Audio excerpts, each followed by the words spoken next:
3 लाख से ज्यादा स्टूडेंट इसमें लिख सकते हैं इस बार।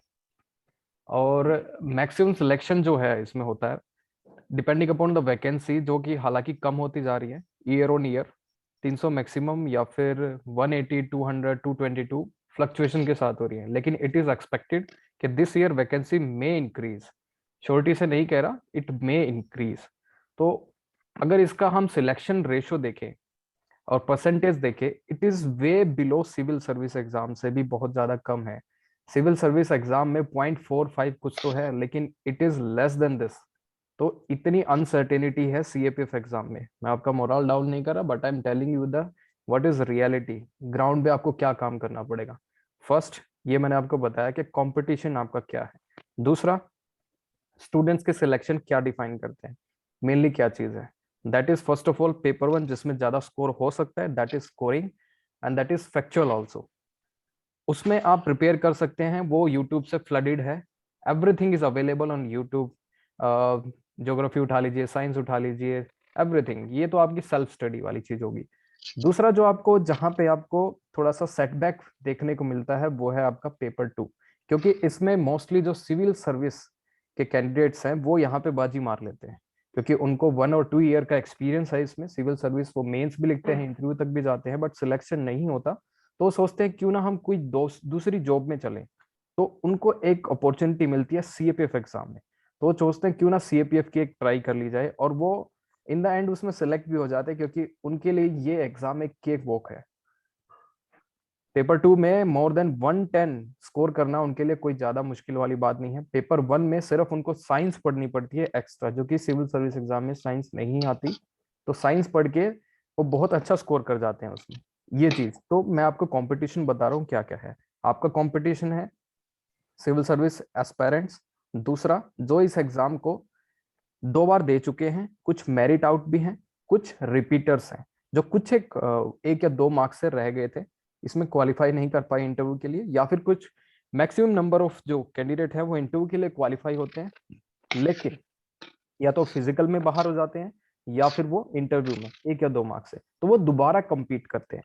तो अगर मैं एवरेज देखूं तो एक कैंडिडेट को अराउंड 3 चांसेस मिलते हैं बार बार रिपीटेडली। 21 साल में लिखना शुरू करते हैं तो 3 चांसेस उसको मिलते हैं, तो वो बेटर करते हैं ईयर ऑन ईयर, उनके चांसेस बढ़ते हैं। तो मुझे ये देखना है कि आप कौन सी वाली कैटेगरी में लाई करते हैं। इधर यू आर फ्रेशर और रिपीटर, और some student may be thinking के वो सिविल सर्विस के लिए भी तैयारी कर रहे होंगे, या फिर सोच रहे होंगे कि इसमें मैं भी करियर बना सकता हूँ।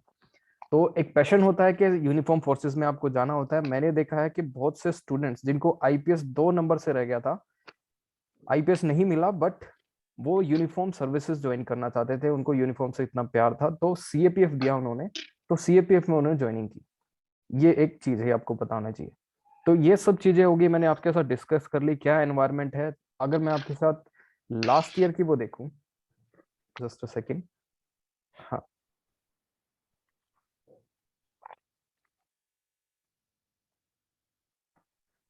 This is the last year cut off. क्या आप इसमें देख पा रहे हैं? Last year cut off for general category it is 325। 325, 325 कितना बहुत ज्यादा स्कोर है, इजिली अटेनेबल नहीं है। इसमें आपके तीनों चीजें काम करेंगे। First of all paper one में आपको एटलीस्ट अराउंड 142 या 43 मार्क्स चाहिए, मिनिमम 143 मार्क्स, जिससे आप इसमें बने रह सकते हैं। ठीक है। दूसरी चीज, आपको पेपर टू में काफी स्कोर करना पड़ेगा। 95 मार्क्स आपको लेके आने हैं, एटलीस्ट 95 मार्क्स। अगर आप जनरल कैटेगरी से बिलोंग करते हैं तो आप 95 मार्क्स इसमें लेके आइए। तीसरी चीज जो है इंटरव्यू। अगर आप इंटरव्यू में अच्छा करना चाहते हैं, your paper one knowledge will not work there, your paper two knowledge will work. क्योंकि पेपर टू की नॉलेज में जो आपको मल्टी डायमेंशनल वे से सोचना पड़ता है, आपको चीजें समझनी पड़ती हैं, देन यू ग्रास्प थिंग्स। आप इनग्रेन करते हैं, सोचते हैं, समझते हैं, देन यू आंसर। लेकिन it is not in paper one. तो पेपर टू आपकी पर्सनैलिटी डेवलपमेंट में भी बेसिकली बहुत ज्यादा हेल्प करता है। और इंटरनल सिक्योरिटी से आपके पेपर टू में जैसे क्वेश्चन आते हैं वो आप प्रिपेयर करते हैं, इंटरव्यू में पूछते हैं। इंडियन इकोनॉमी के कितने सारे आपने क्वेश्चन देखे हैं जो पेपर टू में भी आ रहे हैं, मैं अभी दिखाऊंगा, डिस्कस करूंगा। उसके साथ ही आपके सिविल सर्विसेज इंटरव्यू में कुछ भी पूछ लेते हैं, what is budget, what is the present condition of Indian economy now days, how pandemic has hit hard the Indian economy, कैसे पेंडेमिक ने हिट हार्ड किया है, ये सब चीजें। कैरेक्टरिस्टिक्स पूछ लेते हैं, कुछ एक मेजर चेंजेस हुए हैं जीएसटी वगैरह, ये सब चीजें आप कहाँ से प्रिपेयर करेंगे, पेपर वन में नहीं पूछते। पेपर वन के लिए आप इन डेप्थ एनालिसिस नहीं करते, अपने ओपिनियन फॉर्म नहीं करते। और यूपीएससी आपको इस एग्जाम में चेक करता है बार बार थ्रू पेपर टू और पेपर और इंटरव्यू प्रोसेस में, कि आप किस तरह के ओपिनियन रखते हैं, क्या आपकी पर्सनैलिटी है, क्या साइकोलॉजी है। तो पेपर टू सिंपल आपका एक रिटन टेस्ट नहीं है, वो आपका साइकोलॉजी टेस्ट भी है।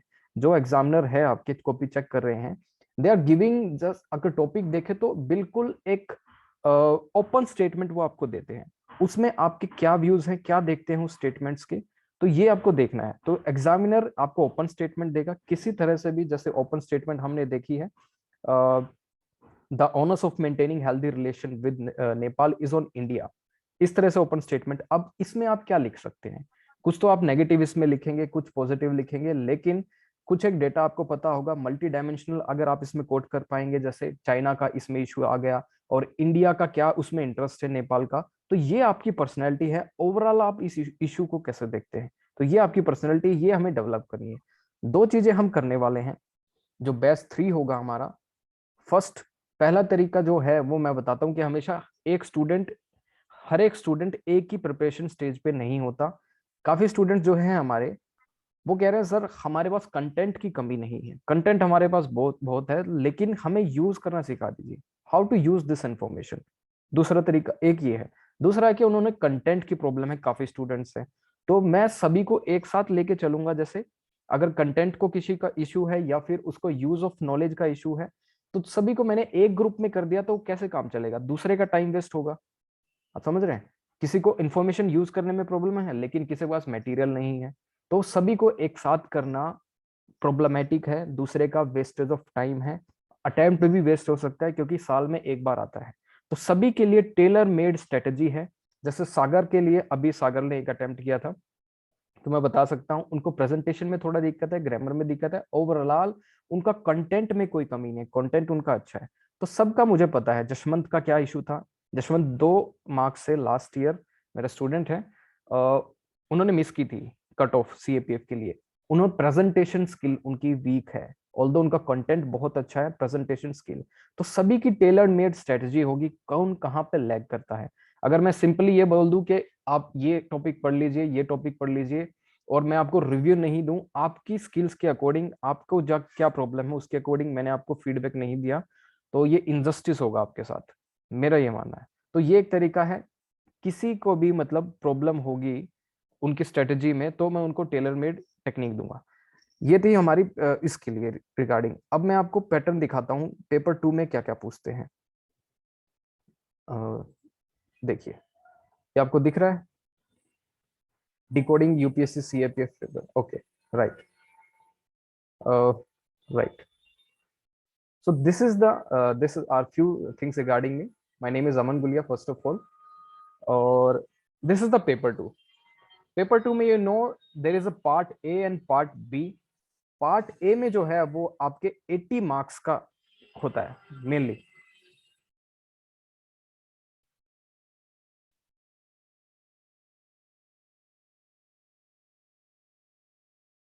Just a second, yes, part A consist of your 80 marks. काफी स्टूडेंट्स कुछ भी पढ़ने लग जाते हैं, विजन आईएएस के डॉक्यूमेंट्स, विजन मंथली और वाजीराम के डॉक्यूमेंट्स और ढेर सारे न्यूज़पेपर। मेरा यह मानना है अगर आपको ये पर्टिकुलर एग्जाम क्वालिफाई करना है, आपको इन सभी चीजों के पीछे नहीं भागना। कोई मंथली मैगजीन पढ़ने की आपको जरूरत नहीं है, except Indian Express newspaper. The Hindu भी मत पढ़िए, कंट्रोवर्शियल है, बट इंडियन एक्सप्रेस आप पढ़ लेंगे तो ये इजिली एग्जाम आप निकाल पाएंगे। क्योंकि मैं बताता हूँ इंडियन एक्सप्रेस में कितना कुछ बार बार इस एग्जाम को लेके दिया जाता है। पहले मैं बात कर लेता हूँ कि पार्ट ए में क्या क्या टॉपिक्स है। अगर आपको ये वर्बली पता है ना क्या टॉपिक्स है, तो आपको न्यूज़पेपर रीडिंग में बहुत ज्यादा सहायता मिलेगी। जैसे पहला टॉपिक है modern Indian history, modern Indian history, specially the freedom struggle. ये आपको दिख रहा होगा की पॉइंट।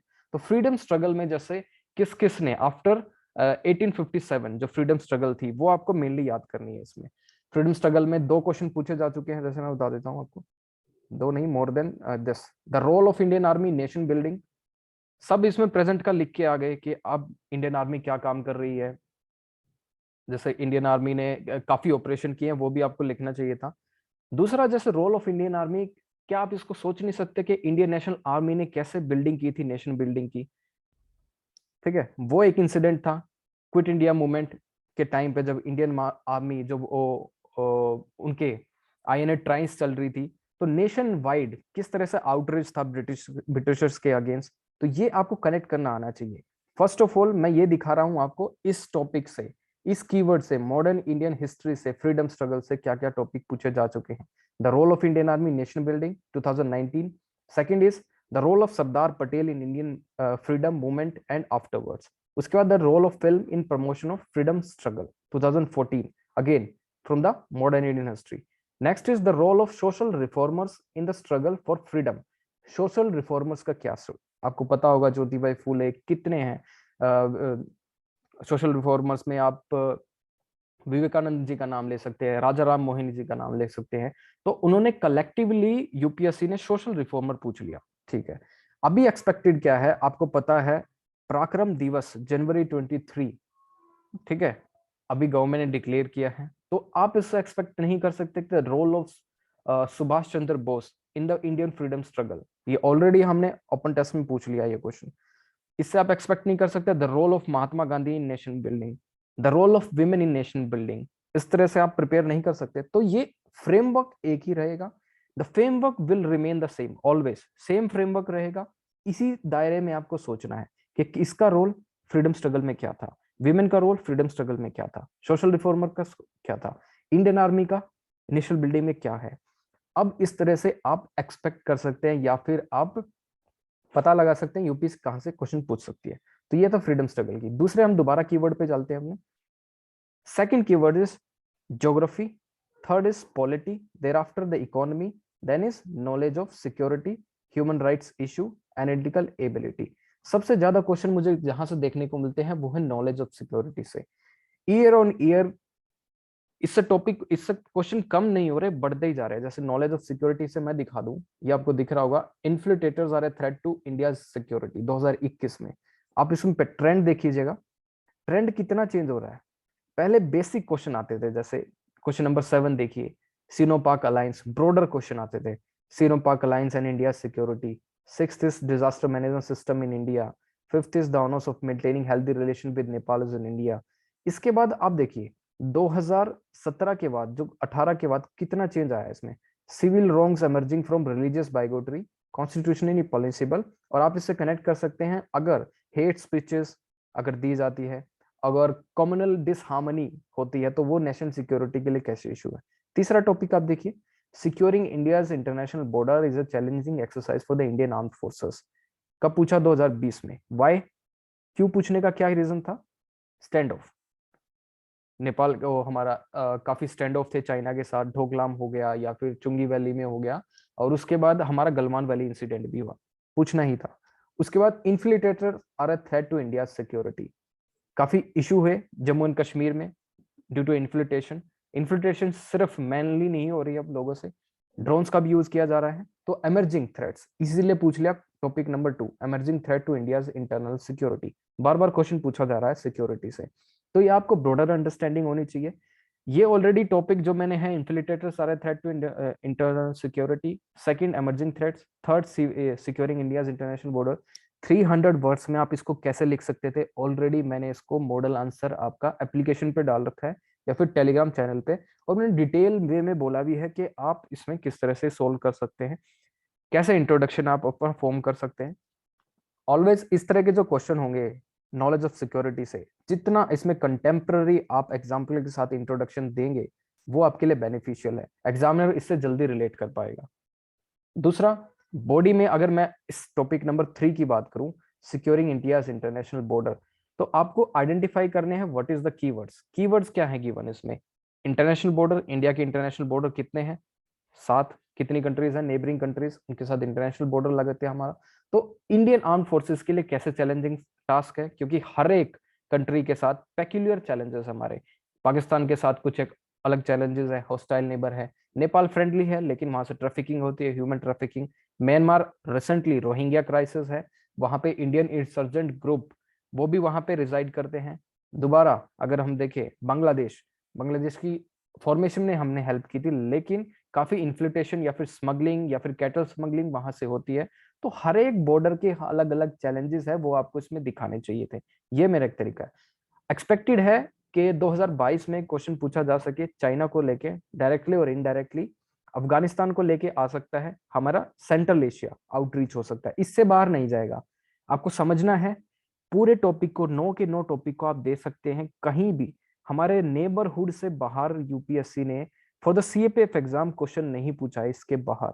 अगर आप मुझे दिखा दे तो मैं आपको बता दूंगा कि इससे बाहर कुछ नहीं पूछा है। चाइनाज पॉलिसी क्वेश्चन नंबर 9, उसके बाद नेपाल पूछा है क्वेश्चन नंबर 5, उसके बाद 7th पूछा है सीनो पाक अलायंस, मतलब चाइना और पाकिस्तान का अलायंस, उससे बाहर नहीं गया है। यूक्रेन वाला इशू नहीं आएगा, अगर आएगा भी तो पूछेगा कि इंडिया का रोल क्या है चेंजिंग ग्लोबल ऑर्डर में। जैसे recently we have seen so much changes in the international global order, Russia is on the rise, US की इकोनॉमी अगर देखें तो कुछ और है, China is on again the rise. तो इंडिया इसमें कैसे अपना एक स्ट्रेचर है या फिर एक मेंटेन करती है अपना रिलेशन इन कंट्रीज के साथ, तो ये क्वेश्चन बन सकता है। But directly on the Ukraine issue question नहीं आएगा, अफगानिस्तान पे आ सकता है। तो दूसरा टॉपिक मैं आपको दिखाता हूँ, पॉलिटी। पॉलिटी से क्या क्या पूछा है, पॉलिटी बहुत ही इंपॉर्टेंट टॉपिक बनता जा रहा है, क्योंकि अब पॉलिटी में सिंपल क्वेश्चन नहीं आ रहे। जो क्वेश्चन नंबर 7 देखिए जाओ, inter state water dispute in India 2013 में पूछा था। उसके बाद रोल ऑफ गवर्नर, कितने प्यारे प्यारे क्वेश्चन है। उसके बाद India need to redefine the relation between central and state, federalism पे पूछ लिया, बहुत इजी क्वेश्चन है, आप कर देंगे। उसके बाद 4th the need for common civil code in India 2017 में पूछा है, ये भी आप कर सकते हैं। अब आता है, मैं बता रहा हूँ 2018 के बाद चेंज हो चुका है बिल्कुल पैटर्न सीएपीएफ का, जो जैसे कि 2013 में सिविल सर्विसेज का पैटर्न चेंज हुआ था, सीएपीएफ में 2018 के बाद काफी चेंज दिखा है। जैसे non performing parliament, unhealthy trend in democracy. करिए आप कनेक्ट, कैसे कर पाएंगे इसको। किसी विजन आईएएस की मंथली मैगजीन में नहीं है, किसी आपको न्यूज़पेपर में ही मिल सकता है। नॉन परफॉर्मिंग पार्लियामेंट, डिसरप्शन हो रहा था बार बार, कितनी सारी स्टेटमेंट आई हमारे स्पीकर ऑफ लोकसभा और चेयरमैन ऑफ राज्यसभा ने बार बार बोला कि disruption is not healthy for the Indian democracy. ये न्यूज़पेपर में आपको मिलेगा, but this topic vision IAS में नहीं मिल सकता, किसी मंथली मैगजीन में नहीं मिल सकते, ये सिर्फ न्यूज़पेपर से ही आपके कवर हो सकते हैं। न्यूज़पेपर कैसे पढ़ना है वही बता रहा हूँ। ये टॉपिक ध्यान में रखते हुए आपको पता लगाना है क्या क्या टॉपिक फ्यूचर में पूछे जा सकते हैं, या फिर इस पे ही न्यूज आ गई, इस पे ही न्यूज आ गई तो आपको पढ़ना है। क्यों पढ़ना है? क्योंकि ये टॉपिक कभी पुराने नहीं होते, मैं आपको बताता हूं। जैसे 5th क्वेश्चन देखिए आप, India need to redefine the relation between centre and state, federalism पे क्वेश्चन है। क्वेश्चन नंबर 7 देखिए, inter state water dispute in India, federalism पे ही क्वेश्चन है, अगर आप समझ पाएंगे तो इसको। इंडियन फेडरल, क्योंकि दो स्टेट्स के बीच में जो फाइट होती है that is the issue of federalism, federal structure का इशू है। Again the role of governor Indian polity, again it's issue of federal structure, क्योंकि रोल गवर्नर का हमेशा से कंट्रोवर्शियल हुआ है। प्रेसिडेंट रूल कहीं कहीं पे लग जाता है, ठीक है, कहीं की सरकार गिराई जाती है। अभी वेस्ट बंगाल में देखा, जम्मू एंड कश्मीर में देखा, कर्नाटक इसमें उत्तराखंड में देखा, और कर्नाटका में देखा, किस तरह से जो गवर्नर का रोल है वो कंट्रोवर्शियल है। तो ये आपको दोनों चीजें इसमें बतानी पड़ेगी। उसके बाद आ जाइए आप टॉपिक नंबर दोबारा 3rd एंड 2nd पे, the complexity and unpredictability of Indian politics. अब इंडियन पॉलिटिक्स में घुस रहा है। इंडियन पॉलिटिक्स प्रिपेयर करने के लिए आपको क्या करना पड़ेगा? कंटेम्प्रेरी इंडियन पॉलिटिक्स एक एनसीईआरटी है, क्लास 11th और 12th में, वो आपको पढ़नी पड़ेगी। आपको अंडरस्टैंड करना पड़ेगा इंडियन पॉलिटिक्स है होती क्या है, कितनी पार्टीज हैं, कौन सी पार्टी की क्या आइडियोलॉजी है, why this particular party inclined है towards left, this leftist and rightist, इस तरह से कैसे डिवीजन है, क्यों कॉम्प्लेक्स है, अनप्रिडिक्टेबल है इंडियन पॉलिटिक्स। दो तरीके हैं इसके लिखने के, या तो मैं इसको करंट ओरिएंटेड लिखूंगा, जैसे कॉम्प्लेक्सिटी एंड अनप्रिडिक्टेबिलिटी, दोनों कीवर्ड हैं, हमेशा ध्यान में रखने हैं। डिफरेंस ये होता है कि जो आपको पता है वो आप लिखना स्टार्ट कर देते हैं, जो कि आपके लिए प्रॉब्लमेटिक है। एग्जामिनर नहीं चाहता जो आपको पता है वो लिखे, एग्जामिनर चाहता है जो पूछा है वो लिखिए, क्योंकि complexity and unpredictability of Indian politics normal topic नहीं है, आप नहीं लिख पाएंगे। कब लिख सकेंगे? जब आपकी प्रैक्टिस होगी या फिर आपकी ब्रॉडर अंडरस्टैंडिंग होगी। दो तरीके हैं, आप या तो इसको छोड़ दीजिए, 6 क्वेश्चन जो आपके मिलेंगे उसमें से चॉइस मिलेगी, मैं 4 लिख देता हूँ, बाकी छोड़ देता हूँ। लेकिन कई बार ये होता है कि अब यूपीएससी ने पैटर्न चेंज कर दिया है, आपको एक ना एक ऐसा टॉपिक जो मिलेगा काफी टफ मिलेगा, या तो आपको रिपोर्ट राइटिंग में मिलेगा या तो आपको आर्गुमेंट राइटिंग में मिलेगा। तो आपको अनसर्टेनिटी के लिए हमेशा प्रिपेयर रहना है। तो अनसर्टेनिटी के लिए प्रिपेयर रहने के लिए क्या कर सकेंगे आप? आपको लिखना, एक इनर्शिया जो होता है, जैसे आप लिखने से पहले डरते हैं, वो तोड़ना पड़ेगा। अनप्रिडिक्टेबल टॉपिक पे आपको लिखना पड़ेगा, जो कि हम टेस्ट सीरीज में कवर कर रहे हैं। किसी भी इंस्टीट्यूट के ऑनलाइन जैसे टेस्ट सीरीज है, विजन आई के लिखने शुरू कर दो। अब ज्यादा डिफरेंस नहीं है सिविल सर्विसेज और इसमें सीएपीएफ में, सिमिलर पैटर्न पे आते हैं क्वेश्चन, ठीक है। तो ये एक बार देखिए, नॉन परफॉर्मिंग पार्लियामेंट और अनहेल्दी ट्रेंड इन डेमोक्रेसी, दूसरा complexity unpredictability and party politics in India, ये भी इंपॉर्टेंट टॉपिक था। उसके बाद देखते हैं हम इकोनॉमी, ज्योग्राफी, एग्रीकल्चर। एग्रीकल्चर से टॉपिक आ रहा है, बार बार आ रहा है और आगे भी आएगा 2022 में, क्योंकि इंडिया की जो डेडलाइन है डबलिंग फार्मर्स इनकम बाय 2022, हमने देखा है कि एग्रीकल्चर से 2021 में कोई क्वेश्चन नहीं आया, आया था लेकिन farmers protest is politically motivated, इस पे आर्ग्यूमेंट फॉर एंड अगेंस्ट करके पूछा था। तो एग्रीकल्चर कैसे भी पूछ लेगा आपसे, रिपोर्ट राइटिंग में, आर्गुमेंट फॉर एंड अगेंस्ट में, या फिर ऐसे टॉपिक में। तो एग्रीकल्चर इतना हाई डिमांडिंग है क्योंकि 60% of the population is directly और indirectly affected by the agriculture. 2019 में क्वेश्चन आया था, sustainable farming is the need of the hour, ठीक है। उसके बाद क्वेश्चन आया था fifth, farm waiver is populistic and myopic. उसके बाद आया था question number 8, farmer suicide in India is sign of impending disaster. उसके बाद सबसे इंपॉर्टेंट जो है, मुझे अब लगता है रिपीट हो सकता है, impact of climate change on agriculture and cropping pattern in India. अब मैं बताऊं जैसे आपको, question number 3, sustainable farming is the need of the hour than rhetorical promises, repeat हुआ है क्वेश्चन 9 और क्वेश्चन 3, आप कनेक्ट करके देखिए। What is sustainable farming? जो कि क्लाइमेट चेंज सुटेबली अडेप्ट कर ले अपने आप को, वो फार्मिंग सस्टेनेबल है। एनवायरमेंट फ्रेंडली होनी चाहिए फार्मिंग, वो सस्टेनेबल फार्मिंग है। अब ये देखिए, impact of climate change in agriculture, repeat हुआ है नहीं हुआ है, पता होना चाहिए आपको। उसके बाद farm waiver is populistic and myopic, farm waiver का इशू पूछ लिया। स्ट्रेटेजी चेंज नीडेड, किस तरह की हमें स्ट्रेटेजी चेंज करनी है। अगेन, सॉल्यूशन एग्रीकल्चर में हमेशा सेम रहेंगे, सॉल्यूशन आपके नहीं बदलेंगे, सॉल्यूशन वही रहेंगे। इंफ्रास्ट्रक्चर में हमने इंप्रूवमेंट लानी है और एग्रीकल्चर मार्केटिंग में हमें चेंज लाना पड़ेगा, ये सब चीजें आपकी हमेशा कॉमन रहेंगी, ठीक है। उसके बाद इकोनॉमी का सेक्शन जो आता है, इकोनॉमी का सेक्शन जैसे अनएम्प्लॉयमेंट, जस्ट अ सेकंड, किसी का मैसेज आया है, सर वॉइस नहीं आ रही है, sorry, I am audible now? Please एक बार मुझे बता दीजिए, आई एम ऑडिबल और not? Yes, sir, you are audible. Okay okay, thank you. Okay, Suresh I am audible, आप थोड़ा अपना नेटवर्क चेक कीजिए, ठीक है। तो इकोनॉमी से मैं बात कर रहा था, unemployment and new education policy. हाँ जी, देखिए, इकोनॉमी के जो क्वेश्चन है पहले स्ट्रेट फॉरवर्ड आ रहे थे, जैसे क्वेश्चन नंबर 10 देखेंगे आप, impact of falling rupee on Indian economy. हमेशा जो यूपीएससी की कोशिश रहती है, वो किसी चीज का इम्पैक्ट दूसरी चीज पे देखना चाहता है, वो आपकी लिंकिंग पावर देखना चाहता है कि आप इस टॉपिक को दूसरी चीज से लिंक कर पाएंगे नहीं। जैसे आपको एग्रीकल्चर की ही बात कर दूं, impact of climate change on agriculture, उसके ठीक नीचे 10वां क्वेश्चन जो है, impact of falling rupee on Indian economy, इसका इम्पैक्ट दूसरे पे क्या होगा। क्वेश्चन नंबर 7 देखिए आप, cleaning and connecting the river in India.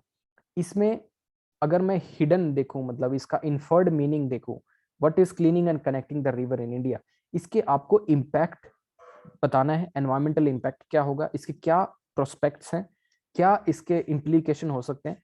सो यही क्वेश्चन है, यही आपको इंटरफेयर करना है, इसमें इंटरप्रेट करना है कि किस तरह से मैं इसको अप्रोच कर सकता हूं। तो मेनली आपकी अप्रोच एक बिल्डअप करनी होगी आपको किसी भी टॉपिक से।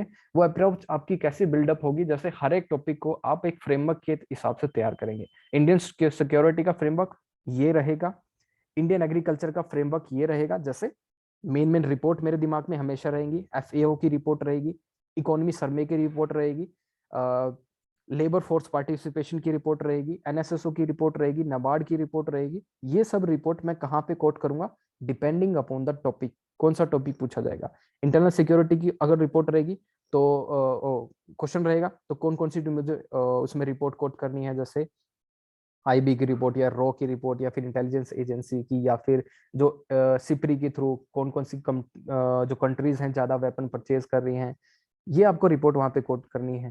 ठीक है, टेररिज्म इंडेक्स की कोट आपको करनी है। दूसरा, इकोनॉमी के लिए आपको क्या तैयार करना है। इकोनॉमी के लिए आपको जैसे unemployment and new education policy आप देख सकते हैं। तो अनएम्प्लॉयमेंट और न्यू एजुकेशन पॉलिसी कैसे कनेक्ट कर दिया, यूपीएससी ने किस तरह से कनेक्ट कर दिया unemployment and new education policy. या तो उनको पूछना चाहिए था सिर्फ न्यू एजुकेशन पॉलिसी, जो कि सब एक्सपेक्ट कर रहे थे सिर्फ न्यू एजुकेशन पॉलिसी पे आ जाए, हम लिखाएंगे। बहुत ने प्रिपेयर किया न्यू एजुकेशन पॉलिसी के लिए, वो प्रिपेयर थे 2021 में, उनको सबको पता था न्यू एजुकेशन पॉलिसी के लिए क्वेश्चन आएगा, एवरीबडी वाज प्रिपेयर्ड। बट लोग क्या आगे, न्यू एजुकेशन के लिए लिखे आगे सिंपल। बट आपको नहीं ऐसा करना था, आपको लिंक करना था unemployment and new education policy, दोनों का लिंकेज हमेशा यूपीएससी पूछ रहा है। तो linkages, again Chinese economic policy हमें क्या लेना देना, इन कंट्रीज बॉर्डरिंग इंडिया। अब बॉर्डरिंग इंडिया, इंडियन कंट्रीज में क्या क्या वो पॉलिसीज हैं, इसका मॉडल आंसर मैंने बना रखा, आप देख सकते हैं, unemployment and new education policy in Chinese economic policy. तो क्या, सेकंड क्वेश्चन की बात कर रहा हूँ, चाइनीज इकोनॉमिक पॉलिसी हमें क्यों पूछ रहे हैं सीएपीएफ एग्जाम में, क्योंकि neighbourhood, our neighbourhood is important. हम सीएपीएफ में हमारा जो बाउंड्रीज जो है हमें गार्ड करनी पड़ती है, वी आर जो हमारी आर्म फोर्सेस हैं सीएपीएफ में, सभी को बाउंड्री गार्डिंग का एक क्या दिया जाता है, मैंडेट है उनको। तो Chinese economic policy in countries bordering India, कैसे अनस्टेबिलिटी आ रही है पाकिस्तान में अगर इन्वेस्ट कर रहा है वो काराकोरम हाईवे वगैरह में, नेपाल में जो कंस्ट्रक्शन हो रही है, इधर से बांग्लादेश में वो सबमरीन या फिर डिफेंस इक्विपमेंट उनको दे रहा है, उधर मालदीव्स में अगर देखें हम, मालदीव्स में किस तरह से वो इंफ्रास्ट्रक्चर में डेवलपमेंट कर रहा है, जो हम्बनटोटा पोर्ट को लीज पे लिया है, श्रीलंका के साथ कैसे उनके around 30% of the GDP is directly run by the China. And again Myanmar में देखें तो म्यांमार में there is already a coup, military ने वहां पे टेक ओवर कर लिया है, चाइना वहां पे क्या करना चाहता है, बीबीआईएन कॉरिडोर करके वहां से पास करना चाहता है, जिससे वो मलक्का स्टेट को बाईपास कर सके। म्यांमार में कितना इन्वेस्ट कर रहा है, तो ये आपको होलिस्टिकली देखना था। आप समझ पा रहे, Chinese economic policy in countries bordering India, इसको आपको समझना है कि इंडिया पे इफेक्ट कैसे आएगा। तो इसका जो मैंने इंटरप्रिटेशन निकाली है, हर एक टॉपिक का आपको इंटरप्रिटेशन निकालनी होती है कि Chinese economic policy in countries bordering India, India को कैसे अफेक्ट करेगा, क्या चाइनीज की पॉलिसी है। जैसे बीआरआई को आप कनेक्ट कर सकते हैं, हमारे स्ट्रेटेजी एनालिस्ट बोलते हैं कि BRI is a string of pulse. ठीक है, स्ट्रिंग ऑफ पल्स है उनकी जो पॉलिसी के इंडिया को कंटेन करना है थ्रू दिस प्रोजेक्ट, ये आपको देखना पड़ेगा। तो एवरीथिंग, जब भी आपको इस चीज पढ़ रहे हैं तो उसको कनेक्ट करना सीखिए। न्यू एजुकेशन पॉलिसी अनएम्प्लॉयमेंट से कैसे कनेक्ट कर सकते हैं, अगर आपने सिर्फ न्यू एजुकेशन पॉलिसी पे लिखा था तो आपको बहुत कम मार्क्स मिलेंगे। अगर आप अनएम्प्लॉयमेंट से उसको कनेक्ट कर सकते हैं कि न्यू एजुकेशन पॉलिसी में क्या क्या चेंजेस होने से अनएम्प्लॉयमेंट कम हो जाएगी, जैसे हमने देखा है there is a skill gap mismatch between the skill demanded by the this companies and infrastructure जो भी यहाँ पे काम कर रहे हैं लोग, and the skill we are getting in the education system. तो देर इज अ मिसमैच। अगर हम न्यू एजुकेशन पॉलिसी से कुछ चेंज कर पाए, जैसे हमारे अनएम्प्लॉयमेंट अपॉर्चुनिटी या फिर स्किल लेवल बढ़ जाए, तो इस तरह से आपको देखना था। और इस पे आपको क्वेश्चन पूछना हो इकोनॉमी पे, इंडियन एग्रीकल्चर पे एंड इंडियन पॉलिटी पे, नॉलेज ऑफ सिक्योरिटी पे, उसके बाद मैं आगे चलूंगा। कोई भी क्वेश्चन, एनी क्वेश्चन? अच्छा ये तो बता दीजिए, मैं जो बोल रहा हूँ does it make sense to you, और मैं सिर्फ ऐसे ही बोल रहा हूँ, या फिर सर आप क्या बोलते जा रहे हैं, please. Sir, it makes sense. Make sense, okay, ठीक है। दूसरा टॉपिक है, मैंने आपको बता दिया कि टॉपिक वाइज, फ्रेमवर्क वाइज ही आपको प्रिपेयर करना है। अब्रप्टली अपनी प्रिपरेशन नहीं कीजिएगा, नहीं तो you will cost a chance. Abruptly जाएंगे तो आप फेल होंगे।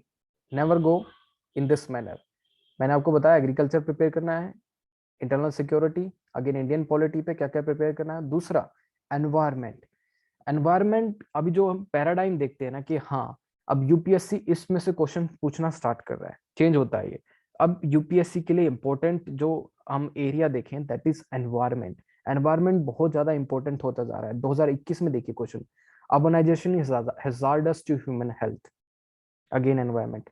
कुछ 2019 में देखिए, the earth is not for humans only, कितना ब्रॉड टॉपिक है।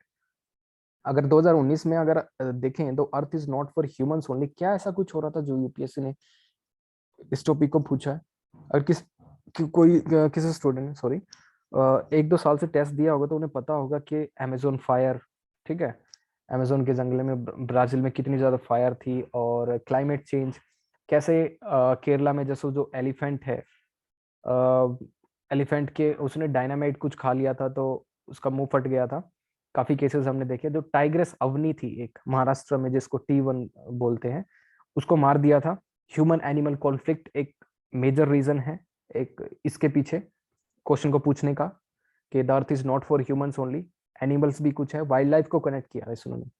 तो एक ये तरीका, मैं आपको सिर्फ इसका एक ओवरव्यू दे रहा हूँ कि क्या क्या टॉपिक आप कनेक्ट कर सकते हैं। मेन इशू आपको कनेक्ट करने हैं, देश के जो मेन इशू हैं या फिर वर्ल्ड के मेन इशू हैं। अगर आप ब्रॉड वे में सोच रहे हैं और उसको कनेक्ट कर पा रहे हैं और लिख पा रहे हैं, तो आपका सिलेक्शन कोई नहीं रोक सकता। मल्टी डायमेंशनल वे में सोचना है, एनालिटिकल एबिलिटी होनी चाहिए आपके पास। अगर आप गलती से यहाँ से सिलेक्ट हो गए ना पेपर 2 में सिलेक्ट करके, और क्वालिफाई हो गए इंटरव्यू के लिए, they will check again in interview, क्योंकि मिसमैच हो सकता है what you write and what you think. वो दोबारा चेक करेंगे, आपको ऐसी सिचुएशन में डालेंगे, they will check whether this particular candidate has balance opinion, क्या ये अपना अप्लाई कर सकता है माइंड, खुद का माइंड, अगर मैं इसको ऐसी सिचुएशन दे दूं तो दे विल चेक अगेन। बहुत से क्वेश्चन आप ट्रांसक्रिप्ट पढ़ेंगे जब लोगों की, इतने बहुत ही फंसाने वाले क्वेश्चन वो आपसे पूछते हैं इंटरव्यू में। तो आपका बैलेंस ओपिनियन या फिर बैलेंस वे अप्रोच किस तरह से तैयार होगी, इसी तरह से जब आप इस तरह से पढ़ेंगे। दूसरा आप देखिए इसमें question number 8, mass transport system are the key to reducing fuel expenditure. ये क्वेश्चन आपको 2014 में पूछा जा चुका है। क्या आप इस क्वेश्चन को देखते हुए कुछ आप गैस कर सकते हैं 2022 में क्या आ सकता है विद करंट अफेयर जो अभी रिसेंट हुए हैं? हाँ, नेट कार्बन जीरो। हाँ, नेट कार्बन COP26 हुई थी, ठीक है, नेट कार्बन जीरो, ठीक है। इंडिया की एक नई पॉलिसी है न्यू हाइड्रोजन पॉलिसी, और इंडिया का एक पुश है कि we will invest more on renewable energy, और तीसरा है कि इंडिया की एनर्जी सिक्योरिटी। तीनों चीजों आप इसमें कनेक्ट कर सकते हैं। कनेक्ट करके क्या आ सकता है कि रिन्यूएबल सिस्टम्स, या फिर कैसे भी करके आपसे क्वेश्चन पूछा जा सकता है ऑन द फ्यूल या फिर एनर्जी सिक्योरिटी, इधर ऑन रिन्यूएबल एनर्जी, ठीक है, या फिर मास ट्रांसपोर्ट सिस्टम पे ऑलरेडी पूछा जा चुका है। तो आपने जो बोला था सागर, क्लाइमेट फ्रेंडली या फिर कार्बन एमिशन, कार्बन एमिशन को कम कैसे कर सकते हैं, राइट, 2017 तक। राइट। तो ये है, और इंडिया का भी जो पुश है वो है इलेक्ट्रिक ई व्हीकल पे, fame 1 and fame 2, faster adoption of mobility, faster adoption and manufacturing of e-vehicle. हाँ, राइट। तो ये जो पॉलिसी है, ये गवर्नमेंट का आपको देखना पड़ेगा किस पॉलिसी को गवर्नमेंट अप्रोच कर रही है, कौन सी चीजों पे ज्यादा स्ट्रेस कर रही है गवर्नमेंट। ई मोबिलिटी पे ज्यादा ध्यान दे रही है गवर्नमेंट, मास ट्रांसपोर्ट सिस्टम पे भी ज्यादा ध्यान दे रही है। अगर आप देखेंगे बुलेट ट्रेन या फिर डेडिकेटेड फ्राइट कॉरिडोर या फिर नेशनल हाईवे का डेवलपमेंट हो काफी, तो मास ट्रांसपोर्ट सिस्टम या फिर मेट्रोज, ठीक है। उसके बाद डोमेस्टिक एयरलाइंस, अगर आप देखेंगे डोमेस्टिक इंटरकनेक्शन, अगर आप उसका मुझे नाम बताएंगे, उड़ान स्कीम आप सभी को पता होगा, ठीक है, उसको भी मास, हाँ जी, ठीक है ना। तो ट्रांसपोर्ट सिस्टम पे यस, यस, ऋषभ ने बोला है कि गति शक्ति, वेरी इंपॉर्टेंट। अब जो नेशनल इंफ्रास्ट्रक्चर पाइपलाइन है उसी को गति शक्ति का नाम दे दिया कि what is national infrastructure pipeline. एक पाइपलाइन है, उसमें इंफ्रास्ट्रक्चर के जितने भी मेजर मेजर आपको प्रोजेक्ट्स हैं वो रखे हैं इधर। हाँ, ट्रांसपोर्ट किसी का मैसेज, ठीक है, फुलफिल 50% एनर्जी रिक्वायरमेंट वायर। हाँ देखो, अब तुम्हारा आप लोगों का सभी का दिमाग काम कर रहा है। शिरीष ने बोला कि 50% तक हमें अभी एनर्जी नीड हमारी इंडिया की किससे पूरी करनी है, रिन्यूएबल एनर्जी से, ये हमारा टारगेट है, ठीक है। अब कोई बोल रहा था, बोलिए। To generate 175 gigawatt renewable energy. Right, right. तो ये आपको सोचना है कि गवर्नमेंट का पुश कहाँ है, CAPF में कहाँ कहाँ से क्वेश्चन पूछा जा चुका है, और कहाँ हम इसके लिए तैयारी कर सकें। तो environment is your important area. Environment में भी अगर मैं और बात करूं तो एनर्जी सिक्योरिटी और क्लाइमेट सिक्योरिटी, इस तरह से आप बात कर सकते हैं। और जैसे एक जो टॉपिक पूछा है क्वेश्चन नंबर 10 देखिए आप, nexus between health practitioners and pharmaceutical companies a concern, ये क्वेश्चन पूछा जा चुका है। जस्ट अ सेकंड, यस, ये क्वेश्चन पूछा जा चुका है। What we have witnessed during this pandemic times, we have seen a nexus between health practitioners, और लोगों के बीच एक नेक्सस था with between the government also, और हमने काफी चीजें जो देखी हैं।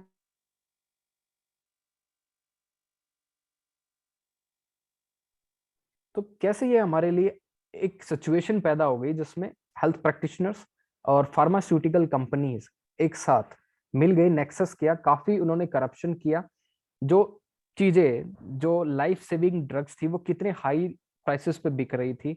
ऑक्सीजन सिलेंडर क्राइसिस से आपसे क्वेश्चन पूछा है, अगर आपको पता होगा oxygen cylinder crisis in Delhi, एक रिपोर्ट राइटिंग 2021 में ऑलरेडी पूछा है। टॉपिक यही है, nexus between health practitioners and pharmaceutical companies, but it was rephrased, दूसरे तरीके से पूछ लिया। समझ रहे हैं आप ये टॉपिक आपके लिए कितने इंपॉर्टेंट है। वो भी नेक्सस था हेल्थ प्रैक्टिशनर्स के, क्योंकि ऑक्सीजन सभी जगह तो बनती नहीं, हॉस्पिटल में किस तरह से क्राइसिस था। और फार्मास्यूटिकल कंपनीज के साथ, जैसे रेमडेसिविर इंजेक्शन था, वो 2-2 लाख में बिके हैं, 2500 रुपए का वो इंजेक्शन है। तो ये आपको पता होना चाहिए फार्मास्यूटिकल कंपनीज। तो इस तरह से होलिस्टिकली आप हेल्थ सेक्टर को प्रिपेयर करेंगे। हेल्थ सेक्टर में गवर्नमेंट कितना परसेंटेज, मतलब 1.5% of the GDP is only spent on health sectors. What is the ideal ratio, क्या आइडियल परसेंटेज होनी चाहिए? It is around 4% of the GDP. Government क्यों नहीं खर्च कर रही है? अभी बजट में क्या हेल्थ पे थोड़ा सा इंक्रीज हुआ है although, but more of the budget is spent on capital expenditure. Capital expenditure पे खर्च करने से क्या होगा? क्योंकि उसका डोमिनो इफेक्ट है, बोल रहे हैं कि एम्प्लॉयमेंट बढ़ जाएगी, ये बढ़ जाएगा, वो बढ़ जाएगा। ठीक है, अच्छी बात है।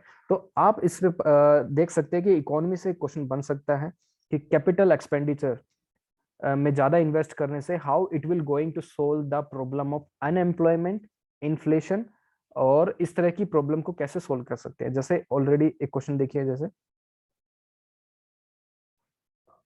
इकोनॉमी के जो क्वेश्चन है 10, ये क्वेश्चन नंबर 4 देखिए। It's a very important question, from economic growth to wellbeing a paradigm shift. अगर मुझे कोई इसका एक मीनिंग बता दे कि यूपीएससी इसमें क्या पूछना चाह रही है, एनीबॉडी, कि from economic growth to wellbeing, किसी विजन है इसकी मैगजीन में नहीं मिलेगा, कहीं पे नहीं मिलेगा, but you have to apply your own wisdom, your own broad thinking.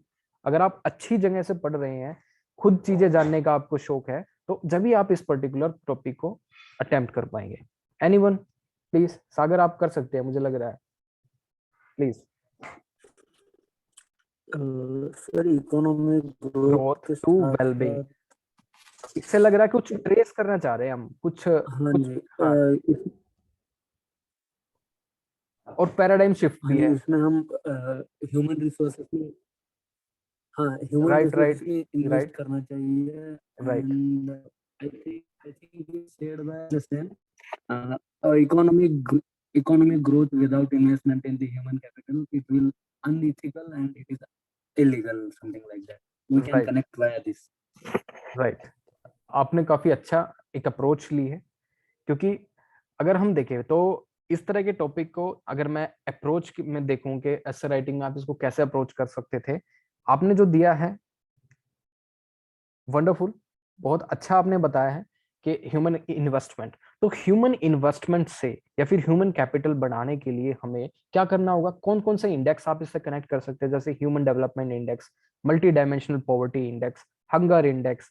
ठीक है, ये इंडेक्सेस आपके काम आएंगे इस टॉपिक में। तो इकोनॉमी प्रिपेयर करने के लिए आपको ये सब चीजें क्या करनी है?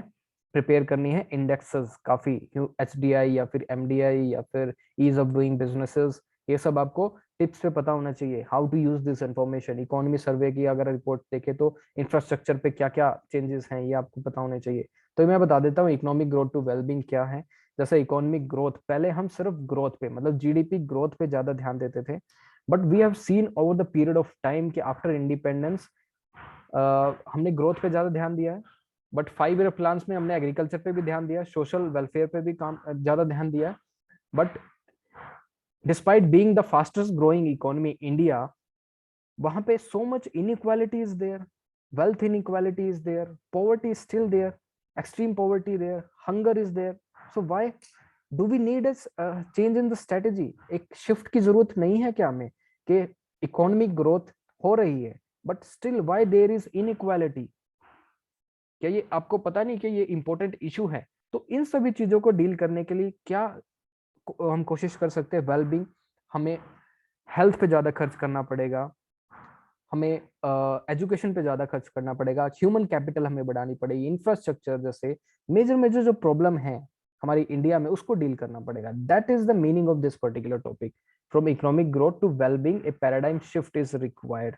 ये टॉपिक भी मैंने बना रखा है 300 वर्ड्स में, कैसे अप्रोच कर सकते हैं ये आप देख सकते हैं. दूसरा 6th क्वेश्चन देखिए इकोनॉमी का, cashless transaction scope and future prospects in India. Cashless transaction recently एक जो मुझे किसी ने क्वेश्चन पूछा था, sir can we use this crypto currency things और can we prepare crypto currency for the future examination, क्या 2022 में आ सकता है? Yes, but not only in the economic terms, it can be asked in a various things. लेकिन crypto currency से आपके economy security पे, इकोनॉमिक सिक्योरिटी पे क्या खतरा है क्रिप्टो करेंसी अगर आप यूज करेंगे? हाँ, सुरेश ने पूछा था. तो हाँ, क्या खतरा है क्रिप्टो करेंसी से, आपको प्रिपेयर करना पड़ेगा. आरबीआई ने क्या बोला है कि क्रिप्टो करेंसी क्या चीज है, हमें इसको यूज करना चाहिए नहीं. गवर्नमेंट ने क्या स्टेप लिए हैं, वी हैव सीन के उन्होंने इस पर काफी टैक्स भी लगाया है, 10 बजट में उन्होंने घोषणा की है ये चीजें. और दूसरे देशों में कैसे क्रिप्टो करेंसी को अप्रोच कर रहा है. रशिया सबसे ज्यादा क्रिप्टो करेंसी में इसने ज्यादा कुछ बहुत ज्यादा सबसे इन्वेस्टमेंट रशिया कर रहा है और चाइना कर रहा है. सर डिजिटल करेंसी स्टार्ट कर रहे हैं, हाँ आरबीआई ने, नाइस इनिशिएटिव. तो ये आप इसमें क्रिप्टो करेंसी या फिर डिजिटल करेंसी प्लीज प्रिपेयर. किस तरह से पूछा है, जैसे scope and future prospects in India, again यहाँ से ये चीजें हटा के कुछ और पूछ लेगा. It is a threat to India's economic security, ऐसे पूछ सकता है. सो और ये आपको आर्ग्यूमेंट फॉर एंड अगेंस्ट में भी पूछ सकता है, ये सब चीजें. तो आपको रेडी रहना है. कोई भी टॉपिक ऐसा नहीं होता कि आप इसको सोच रहे हैं यही टॉपिक सिर्फ ऐसे में आएगा, यही टॉपिक सिर्फ आर्ग्यूमेंट में आएगा. हाँ, लेकिन आर्ग्यूमेंट में ऐसे टॉपिक आते हैं जो डिबेटेबल होते हैं, जैसे uniform civil code can be asked in your argument for and against. क्योंकि काफी गवर्नमेंट जो हमें दिख रही हैं उत्तराखंड में, और उन्होंने बोला है कि we will bring the uniform civil code recent upcoming, काफी जल्दी वो लाने वाले हैं. तो इस तरह से आप एक्सपेक्ट कर सकते हैं, not directly uniform civil code but indirectly वो पूछ सकते हैं. ठीक है, जैसे मैंने पूछा था इज रिलीजन यूनाइट और डिवाइड अस, जो टेस्ट 3 में अगर आपने लिखा होगा, तो इस तरह से रीफ्रेज करके ही टॉपिक पूछ रहे हैं, ज्यादा चेंजेस नहीं है. Only UPSC is doing the rephrasing. आप पूछिए, कोई क्वेश्चन पूछ रहे हैं? सर कैपिटल पनिशमेंट पे आर्गुमेंट आ सकते हैं? नहीं, कैपिटल पनिशमेंट में नहीं आएगा, इतना डीप नहीं जाएगा कैपिटल पनिशमेंट में, नहीं आएगा. मुश्किल है, बहुत मुश्किल है. कैपिटल पनिशमेंट टेक्निकल है और इसमें एक ह्यूमन राइट इशू है, ऑल्दो ये, क्योंकि ह्यूमन राइट इशू एक पेपर 2 में आपको लिखा है, डायरेक्टली मैं दिखा देता हूँ. ये देखिए, ह्यूमन राइट इश्यूज. अब ह्यूमन राइट इश्यूज से आप क्या क्या टॉपिक प्रेडिक्ट कर सकते हैं. ह्यूमन राइट इश्यूज में जैसे वीमेन को डायरेक्टली नहीं पूछा है, it will cover under human right issue. तो अगर आप यूनाइटेड नेशन की एक पर्टिकुलर डेफिनेशन देखेंगे what is human right issue, तो उसमें वीमेन, चाइल्ड, ट्रांसजेंडर और जो बेसिक्स राइट्स है, फंडामेंटल राइट्स, ये सभी ह्यूमन राइट्स के अंडर आते हैं, ये आपको पता होना चाहिए. So it's a broad heading, very broad heading. इसमें आप कितनी भी डायमेंशन लेके आ सकते हैं. तो आपने बोला था कैपिटल पनिशमेंट नहीं पूछा जा सकता, सागर में भी पूछ ले, पर चांसेस बहुत कम है. ह्यूमन दिस कैपिटल में नहीं पूछा जा सकता, क्योंकि इसमें लिखने लायक कुछ है नहीं. कुछ एक कॉन्स्टिट्यूशनल प्रोविजंस हैं. और आप क्या चाहते हैं कि आप, चलो इस पे हम डिबेट ही कर लेते हैं, अगर all of you are ready. No sir, I was thinking that कि अहमदाबाद हाई कोर्ट ने एक वर्डिक्ट दिया था 2008 के जो ब्लास्ट के. ओके ओके ओके ओके, हाँ ठीक है. 35 को की कैपिटल पनिशमेंट दी है उन्होंने, है ना, यही था ना वर्डिक्ट? हाँ जी. ठीक है, So it was in the news. So I think that this could come.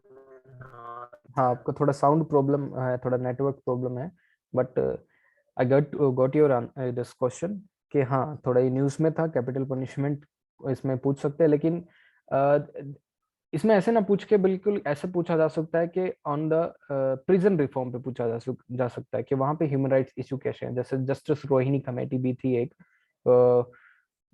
She was heading that particular committee, और रोहिणी कमेटी के अंडर वो प्रिजन रिफॉर्म के बारे में बात कर रहे थे कि क्या क्या प्रिजन्स में प्रॉब्लम है, ह्यूमन राइट इशू क्या है। तो ऐसे पूछा जा सकता है, बट मुझे नहीं लगता डायरेक्टली कैपिटल पनिशमेंट में आएगा, लेकिन कैपिटल पनिशमेंट 2 साल पहले बहुत ज्यादा न्यूज में था, कैपिटल पनिशमेंट बहुत ज्यादा न्यूज में था। ठीक है, तो any question so far, please make this session more interactive. कोई भी क्वेश्चन आप पूछिए। सर हिजाब इशू पे क्वेश्चन आ सकता है? यस, हिजाब इशू पे क्वेश्चन आ सकता है।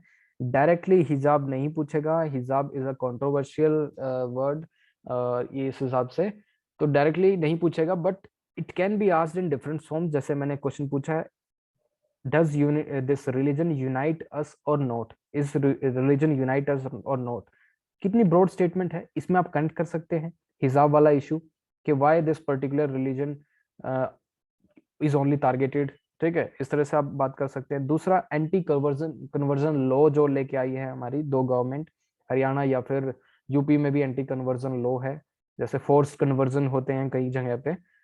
ठीक है, इस तरह से तो रिलीजन के अंदर क्या क्या चेंजेस हैं, पर्सनल लॉ की आप इसमें चीजें डिस्कस कर सकते हैं, व्हाट आर पर्सनल लॉज। ठीक है, जैसे Hindu law, Hindu marriage act and Muslim personal law, इस तरह से आप डिस्कस कर सकते हैं। ठीक है, यूनिफॉर्म सिविल कोड को भी डाल सकते हैं इसमें। So there is no end, but आपके जो इश्यूज होने चाहिए वो रेलिवेंट होने चाहिए, नेशनल इश्यूज होने चाहिए, छोटे मोटे इशू नहीं, डिस्ट्रिक्ट में कुछ हो गया या फिर ऐसा। It should be national issue, it should be international issues. जब भी आपका ऐसे एनरिच दिखेगा, आपकी ब्रॉड अंडरस्टैंडिंग उसमें दिखेगी। ठीक है, और पूछिए कोई क्वेश्चन, एनी क्वेश्चन सो फार? सर ये हिजाब कंट्रोवर्सी को कनेक्ट करते हुए वो राइट। यस यस यस, आपका नेटवर्क लॉस हो गया है, हिजाब कंट्रोवर्सी कैसे कनेक्ट करना चाहते हैं आप? Rights and duty. हाँ, हिजाब कंट्रोवर्सी, राइट्स एंड ड्यूटी। तो If someone is wearing hijab, it's a right, whatever. But to tolerate that hijab is someone's duty. The architect of that area. ठीक है, आप न्यूज़पेपर अच्छा फॉलो कर रहे हैं, आप काफी अच्छा न्यूज़पेपर फॉलो कर रहे हैं। Just a second.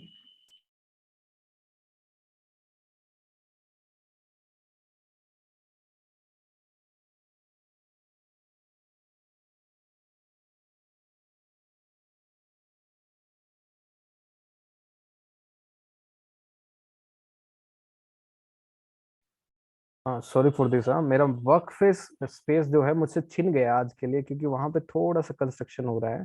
So sorry for that. आज मैं जैसे करके कहीं पे जुगाड़ बना के आप सभी की क्लासेस ले रहा हूँ। तो ठीक है, अब ठीक है, आप सागर आपने क्वेश्चन पूछा था हिजाब इसे ड्यूटी और राइट करके ऐसे कुछ पूछा था। तो ये क्वेश्चन बहुत कंट्रोवर्शियल है। जैसे एक क्वेश्चन आया था रिलीजियस बाइगोट्री करके, मैं आपको दिखा देता हूँ। Religious bigotry, this question number 4, civil wrongs emerging from this religious bigotry constitutionally punishable। इससे आप दो टॉपिक आप कनेक्ट कर सकते हैं कि ऑलरेडी ये हेट स्पीच की बात कर रहा है, रिलीजियस बाइगोट्री। ठीक है, हेट स्पीच की बात कर रहा है, हेट स्पीच अभी हुई भी है हरिद्वार में। या फिर दूसरा आप कनेक्ट कर सकते हैं हिजाब वाला issue, it's a personal issue but इसको फ्लेयर अप किया जा रहा है। ठीक है, दूसरा आप इसमें रिलीजियस बाइगोट्री हेट स्पीचेस से क्या क्या, जैसे मुजफ्फर राइट्स हुए हैं, दिल्ली राइट्स हुए हैं, ये कनेक्ट कर सकते हैं। And how it is constitutionally punishable, क्या क्या कॉन्स्टिट्यूशन में प्रोविजंस है।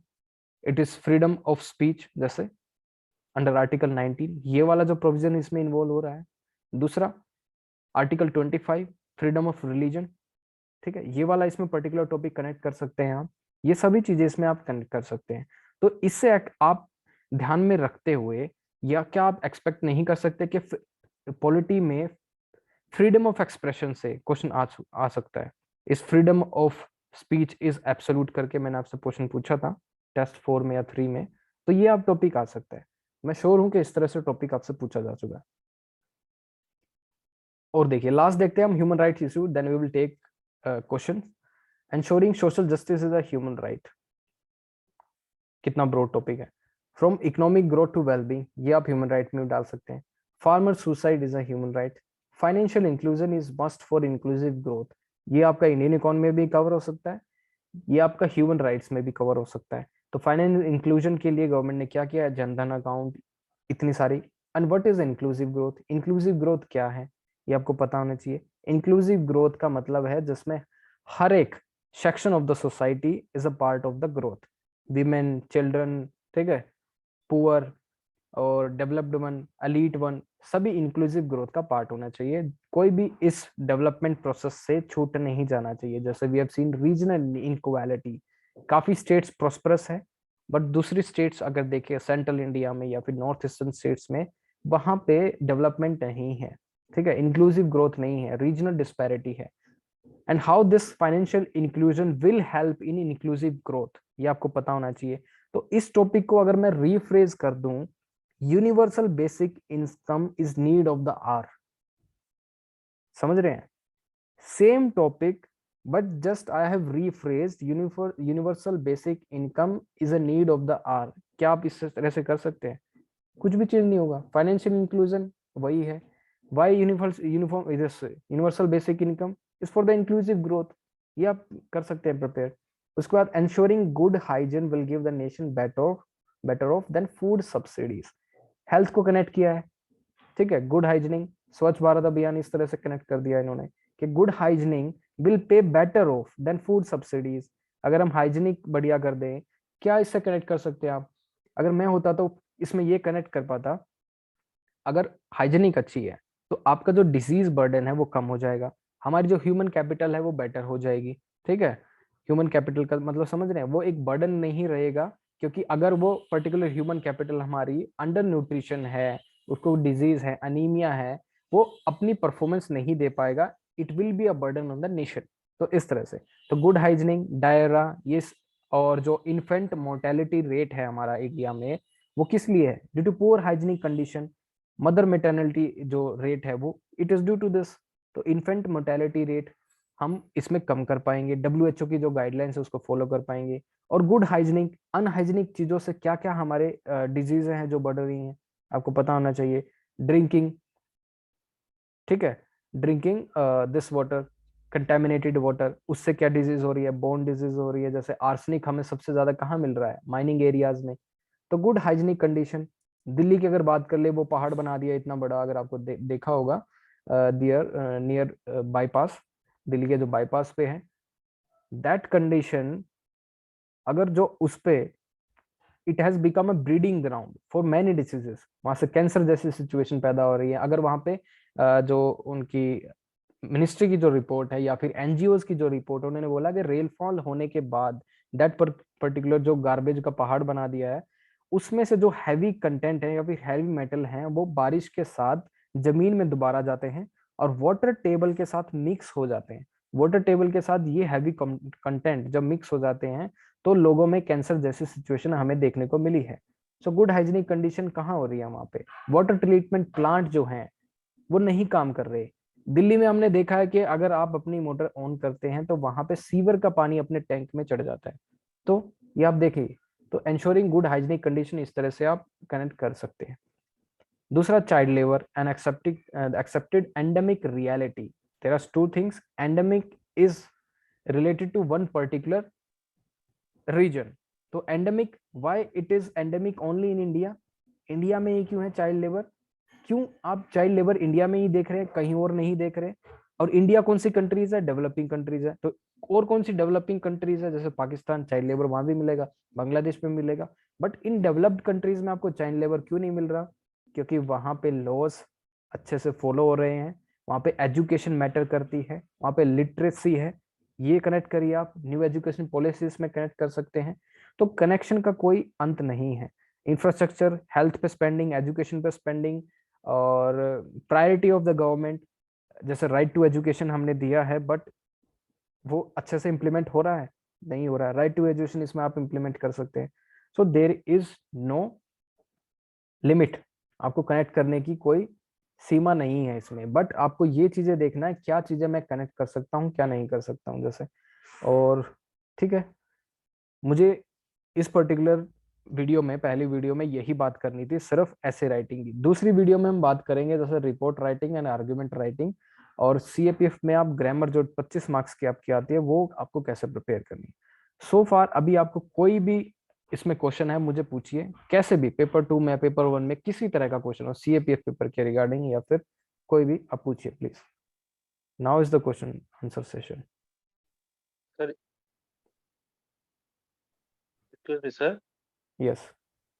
हाँ सर। सर जैसे अभी आपने ये ह्यूमन राइट इशू में ये इंश्योरिंग हाइजेनिक वाला मतलब अभी टॉपिक इसे डिस्कस किया। Yes yes right. हाँ तो सर उसमें क्या सर, जैसे गवर्नमेंट इनिटिव है कि सिंगल यूज प्लास्टिक मतलब वो इनिटिव लाई है कि जैसे मतलब इससे पॉपुलेशन मतलब पोल्यूशन कम हो। आप ठीक जा रहे हैं बिल्कुल। हाँ और सर जैसे सर अभी रिसेंटली रिवर में देखा गया है कि काफी पेस्टेज मतलब उसमें फ्लो हो रहे हैं, जो जो लोग उसका मतलब वाटर को यूज कर रहे हैं वो काफी मतलब हेल्थ मतलब जैसे लाइक सर जैसे कैंसर और स्किन राइट। इन्फेक्शन। हाँ तो सर क्या ये चीज इसको मैं इसमें पुट कर सकता हूँ?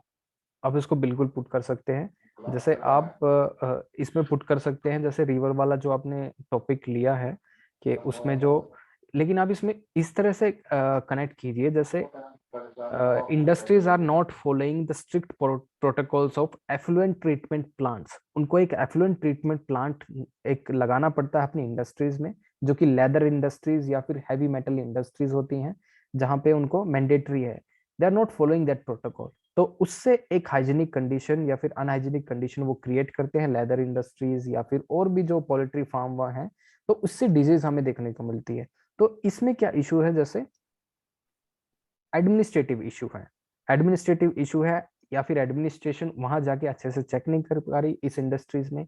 जैसे काफी आपने एक केस हुआ था तमिलनाडु में, जिसमें स्टेराइल कॉपर प्लांट अगर आपको पता होगा वो बंद करा दिया गया था due to this condition, environmental condition, क्योंकि वो गैस रिलीज करता था हवा में वो कॉपर प्लांट। तो दो वहां पे चीजें देखने को मिलेंगी, लोगों की उसमें एम्प्लॉयमेंट छीनी, दूसरा एक हेल्थ।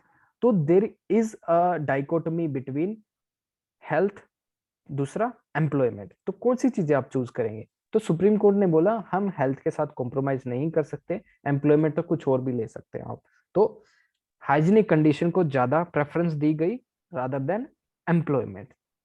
ठीक है, तो इस तरह से आप कनेक्ट कीजिए चीजों को। और इसमें क्या कनेक्ट कर सकते हैं आप हाइजीनिक कंडीशन में? Ensuring good hygienic, solid waste management plants. ठीक है, इंडिया का इतना ज्यादा पुश है सॉलिड वेस्ट मैनेजमेंट पे, आपके घर पे कोई गार्बेज भी कलेक्ट करने आता होगा, उसमें साफ साफ लिखा होता है वेट गार्बेज या फिर सूखा गार्बेज या फिर गीला गार्बेज। तो इस तरह से, ठीक है, कितना पुश है गवर्नमेंट का। सर और सर एंड हाँ sir and second thing sir, जैसे सर अभी आपने डिस्कस किया कि नेपाल इशू, जैसे चाइना का क्या इशू रहता है ना कि इन्वेस्टमेंट ला के उस कंट्री को अपना एक तरीके से मतलब अब खुद तो डिक्टेटरशिप का रोल एक तरीके से प्ले करता है। राइट। तो हाँ तो सर जैसे अभी अगर ऐसे अगर आ ही जाता है तो क्या सर, जैसे नेपाल क्या है कि नेपाल एक लैंड लॉर्ड कंट्री है, उसका मैरी टाइम बॉर्डर किसी से टच नहीं है। इवन अगर इंडिया भी मतलब उस पर बैन लगा देती है तो फिर वो नेपाल के पास एक ऑप्शन बचता है चाइना। तो क्या सर जो नेपाल है वो चाहेगा कि मतलब इंडिया के साथ रिलेशन और मेरा मतलब डिस्टर्ब हो, क्योंकि सर इंडिया अगर नहीं अलाउ करेगा तो नेपाल के थ्रू सॉरी बांग्लादेश के थ्रू सर वो मेरे टाइम से कनेक्ट नहीं हो पाएगा। तो सर ये ऐसे हम पुट कर सकते हैं अगर बैलेंस वे में लिखना है तो। बहुत अच्छा जा रहे हैं श्रेय, बहुत अच्छा आपने मतलब मल्टी डायमेंशनल वे में आपने सोचा है, मुझे इस बात की बहुत खुशी है। You are not thinking in unilateral direction. सिर्फ आप इंडिया और नेपाल नहीं देख रहे, सिर्फ आप इंडिया और चाइना नहीं देख रहे, now you are relating things. आप बांग्लादेश के साथ भी देख रहे हैं, आप नेपाल के साथ भी देख रहे हैं, आप चाइना के साथ भी देख रहे हैं। एक मूव, सिर्फ इंडिया का जो एक मूव है वो इतनी तरह से आप सोच रहे हैं। This is what UPSC want, this is I will teach you कि किस तरह से आपको देखना है। ठीक है, ये आपको चीज है। आपका क्वेश्चन जो है कि नेपाल से अगर इंडिया ज्यादा दूर हो जाता है, या फिर इकोनॉमिक ब्लॉकेट जो हमने 2016 में लगाया था ऐसा कुछ दोबारा हम करते हैं, तो obviously Nepal will go towards और टिल्ट टुवर्ड्स चाइना, और दूसरी कुछ चीजें वो ढूंढ लेगा। एक ही जो ऑप्शन बचता है वो चाइना है। चाइना के थ्रू ही वो ट्रेड कर सकता है, क्योंकि जस्ट अ सेकंड,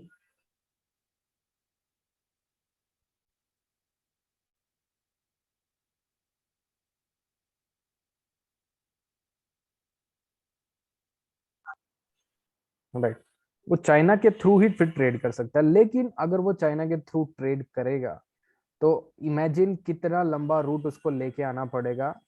उसके जो कार्गो होंगे, जो इंडियन ओशन से जाके, मलक्का स्टेट से होके, जावा सी से जाके, घूम के आके फिर चाइना जाएंगे, फिर वापस नेपाल आएंगे। So it defies all purposes. उसका जो प्रोडक्ट होगा वो इनकॉम्पिटिटिव हो जाएगा, उसका एक्सपोर्ट पोटेंशियल कम हो जाएगा, ट्रांसपोर्टेशन कोस्ट इतनी ज्यादा हो जाएगी। और Nepal itself is a very developing country है, डेवलपिंग स्टेज में है, रिसोर्सेज नहीं है उसके पास। तो नेपाल बिल्कुल कहीं नहीं जा सकता। वो हमारा मतलब, ये मान लीजिए छोटा बच्चा ही है। बस इंडिया को क्या करना है, उसको उकसाना नहीं है, प्रोवोक नहीं करना, चाइना को नहीं आने देना वहां पे इन्वेस्टमेंट के लिए। इंडिया को कुछ, इंडिया की जो मेजर प्रॉब्लम रहती है कि इंडिया प्रॉमिस तो बहुत कुछ कर देता है कि हम आपके लिए यहाँ ये इंफ्रास्ट्रक्चर बना देंगे, हम आपके लिए हाइड्रो पावर प्लांट लगा देंगे, न्यूक्लियर पावर प्लांट, ये दिख रहा, सब कुछ कर देता है India, but India does not deliver on time. तो ये एक इशू है, इम्प्लीमेंटेशन में इंडिया का इशू है। बाकी इंडिया की सॉफ्ट डिप्लोमेसी बहुत अच्छी है नेपाल के साथ, people to people contact, cultural ties, ethnic ties, कितने सारे टाइज हैं। ज्योग्राफी को भी डिफाइन नहीं कर सकता नेपाल, क्योंकि geographically we are connected. Nepal के बाद बहुत ही स्टीफ राइज इन हिमालय हमें देखने को मिलता है, जो कि चाइना को एकदम सेपरेट कर देता है। तो दैट थिंग इज देयर। आपको होलिस्टिकली सोचना है कि geography favours us, cultural and historical ties favours us, we have friendship treaty with Nepal. ये सब चीजें आप देख के इसमें कर सकते हैं आंसर। लेकिन जो इम्पोर्ट, हाँ, तो ये है जैसे कॉन्टेंशियस इशू है, बाउंड्रीज इशू है, काला पानी इशू है, ये हमें बहुत अच्छी तरह से डील करने पड़ेंगे। कैसे? क्योंकि इंडिया ने पहले भी किया है, किसके साथ? बांग्लादेश के साथ। गुजराल डॉक्ट्रिन, अगर आपने पता होगा, गुजराल डॉक्ट्रिन, गुजराल डॉक्ट्रिन का मतलब है आप सिंपली उस नेशन को दे दीजिए जो आप देना चाह रहे हैं, विदाउट थिंकिंग कि मुझे इसके बदले में क्या मिलेगा। समझ रहे हैं? अगर नेपाल के साथ कुछ बाउंड्री इश्यू है, अगर हमें थोड़ा बहुत एरिया देना भी पड़ जाए, although that area should not be strategically significant, कुछ ज्यादा ऐसा स्ट्रेटेजिकली सिग्निफिकेंट वो एरिया नहीं होना चाहिए, अगर हम उसको दे दें तो हमें ज्यादा फायदा है। समझ रहे हैं? जैसे हमने बांग्लादेश में किया, land border agreement we have done with agreement. Yes, right, in this way. जितना जल्दी हम अपने इंटरनेशनल बाउंड्रीज को सेटल कर पाएंगे ना, इधर with China, Nepal, this and Pakistan, उतना ज्यादा हम कोशिश कर सकेंगे कि हम सुपर पावर बनने की तरफ जा पाएंगे। अगर हम इसी रीजनल इश्यूज के साथ बैठे रहेंगे, ठीक है, अनस्टेबल नेबरहुड होगा हमारा, चाइना के साथ हमेशा दिक्कत रहेगी, पाकिस्तान की तरह रहेगी, तो हम सुपर पावर बनने नहीं नहीं बन पाएंगे। क्योंकि और चाइना की यही हमेशा से कोशिश रही है कि India itself this engage in this type of issues, इसी में एंगेज रहे, और सुपर पावर बनने से मैं उसको रोक दूं कैसे ना कैसे। और पूछिए, यानी क्वेश्चन। सर एक अभी आपने बोला कि इंडिया की, जैसे इंडिया क्या होता है ना, प्रोमिसेस कर लेता है बट उसको अचीव नहीं कर पाता है, राइट। या फिर वो इम्प्लीमेंट नहीं कर पाता है। हम्म। तो सर इसका, सर अगर एक छोटा सा, जहां तक अभी मैं मतलब सोच पा रहा हूँ सर, कहीं ना कहीं सर इसका ये जो 5 ईयर का गवर्नमेंट होती है सर, क्योंकि सर अभी आपने कोई चीज डील फाइनल की, आप हटे, मैं इलेक्ट होके आया तो मैं वो चीज नहीं करूंगा। हम्म। हम्म। तो सर ये चीज सर कहीं ना कहीं ये इफेक्ट डालती है। राइट। अब देखो, आपने पता कहाँ कनेक्ट कर दिया, the unpredictability and complexity of Indian politics. अब वहां कनेक्ट कर दिया आपने, इतना अच्छा बोल दो। सभी टॉपिक्स क्या है, इंटरचेंजिंग है। तो unpredictability and complexity of Indian politics, एक गवर्नमेंट जो वादा करती है दूसरी गवर्नमेंट नहीं कर पा रही, जो कंटिन्यूटी होनी चाहिए स्कीम्स में वो बंद हो रही है due to this unpredictable nature और unpredictable complexity of this Indian politics. वहां आपने कनेक्ट किया। अब जो दूसरा है, जैसे इंडियन रेपुटेशन को काफी ठेस पहुंची है, जैसे जो डावोस मल्टीमीडिया नाम करके एक जो पर्टिकुलर इशू था, भी आपने देखा होगा, डावोस मल्टीमीडिया नाम करके एक टॉपिक था, इशू था कुछ दिन पहले, जिसमें हमने जो सैटेलाइट थी, जो फ्रीक्वेंसी थी, हमने उस पर्टिकुलर कंपनी को दे दी थी।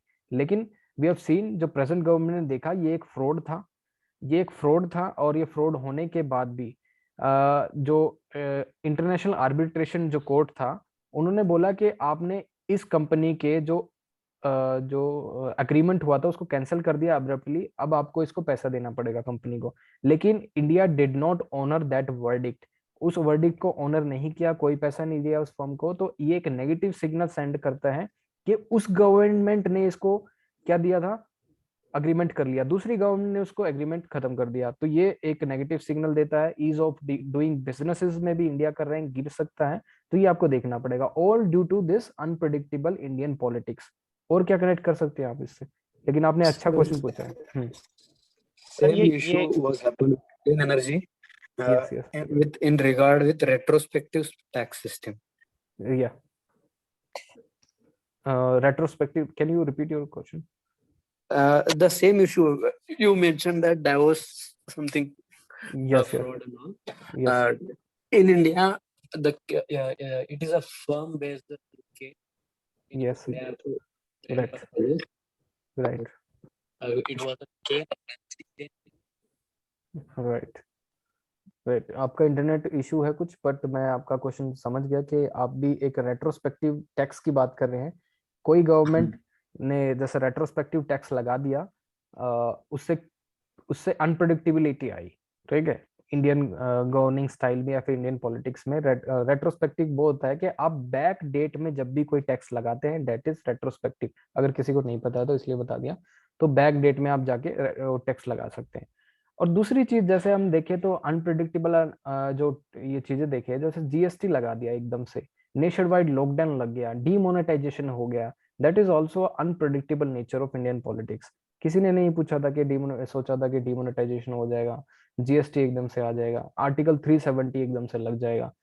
हैव यू एवर इमेजिन, कैसे सोचा था कि 370 एक दिन 5 अगस्त को हमारे होम मिनिस्टर आएंगे पार्लियामेंट में और दे विल अनाउंस? नहीं सोचा था ना। That is unpredictable. अनप्रिडिक्टेबल आपने देखा, उत्तराखंड में सरकार एक ही दिन में गिर गई without any floor test. Karnataka में देखा आपने, विदाउट एनी फ्लोर टेस्ट गिर गई। That is the nature of unpredictability in Indian.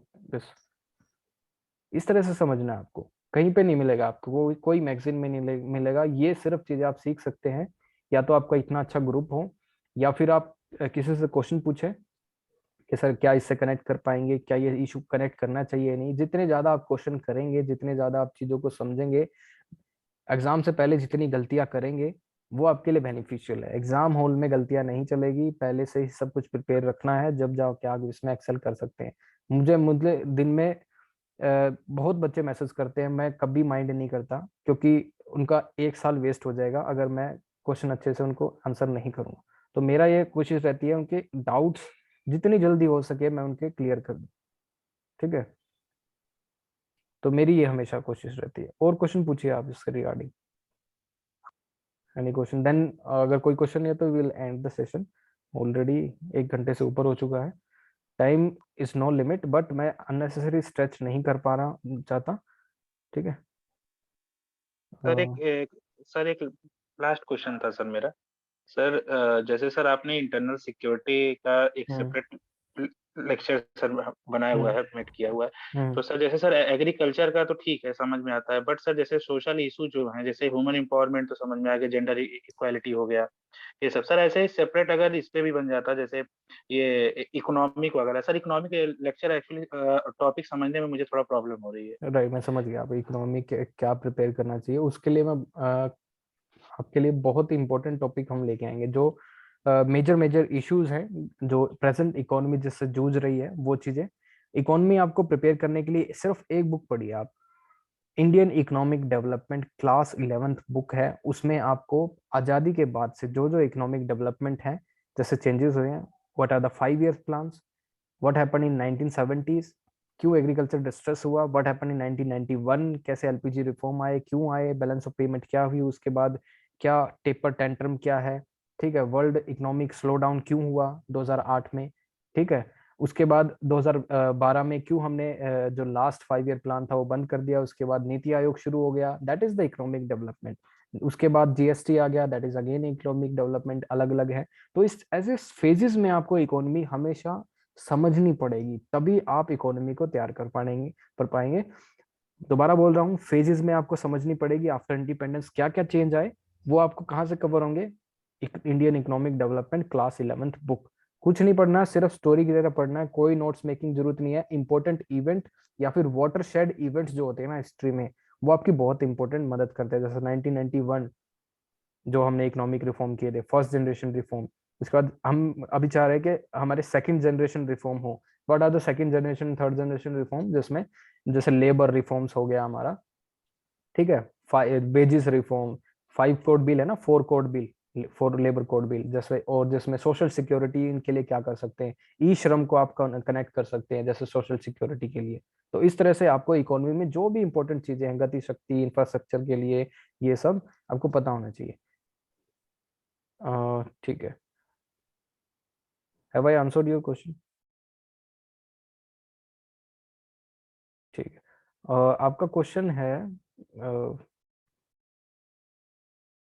Rishabh, आपने पूछा है कि सर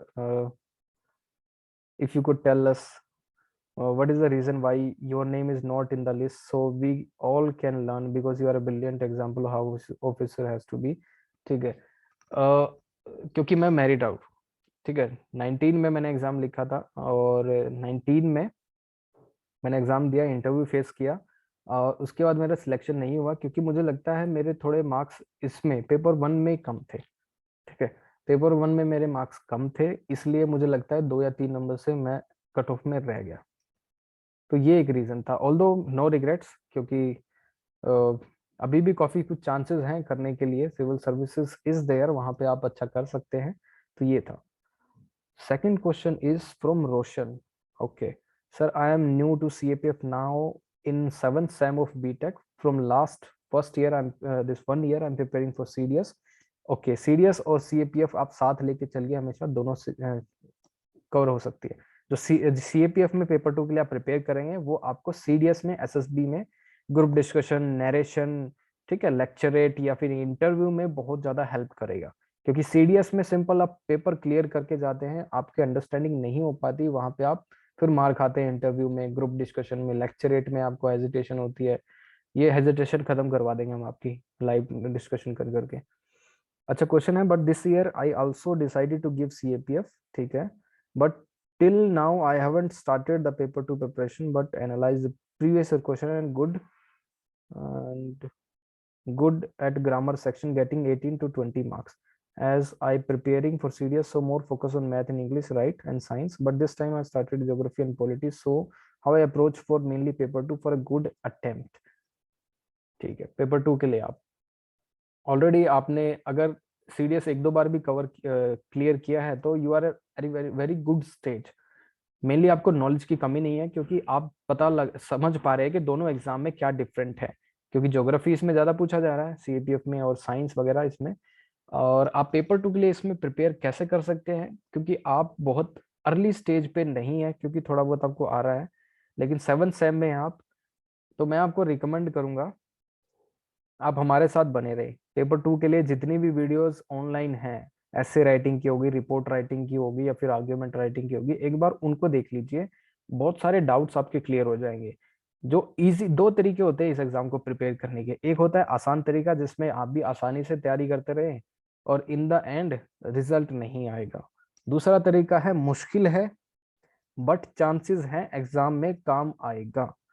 ठीक है, आपके ऊपर है कौन सा तरीका आप लेना चाहते हैं, या तो इजी तरीका लेके जो बहुत सारे लोग कर रहे हैं यूट्यूब पे, आपको सपने दिखा रहे हैं, ठीक है, ऑफिसर बनने के, वो तरीका भी आप ले सकते हैं। उसमें काम नहीं आएगा कुछ भी, मुझे जहां तक लगता है, अनलेस एंड अनटिल जब अब तक आप खुद को नहीं घिसोगे, खुद का दिमाग अप्लाई नहीं करोगे, जब तक आपका कुछ भला होने वाला नहीं है। ना तो आपके साथ एग्जाम में सर बैठेंगे, ना कोई और यूट्यूब वाला।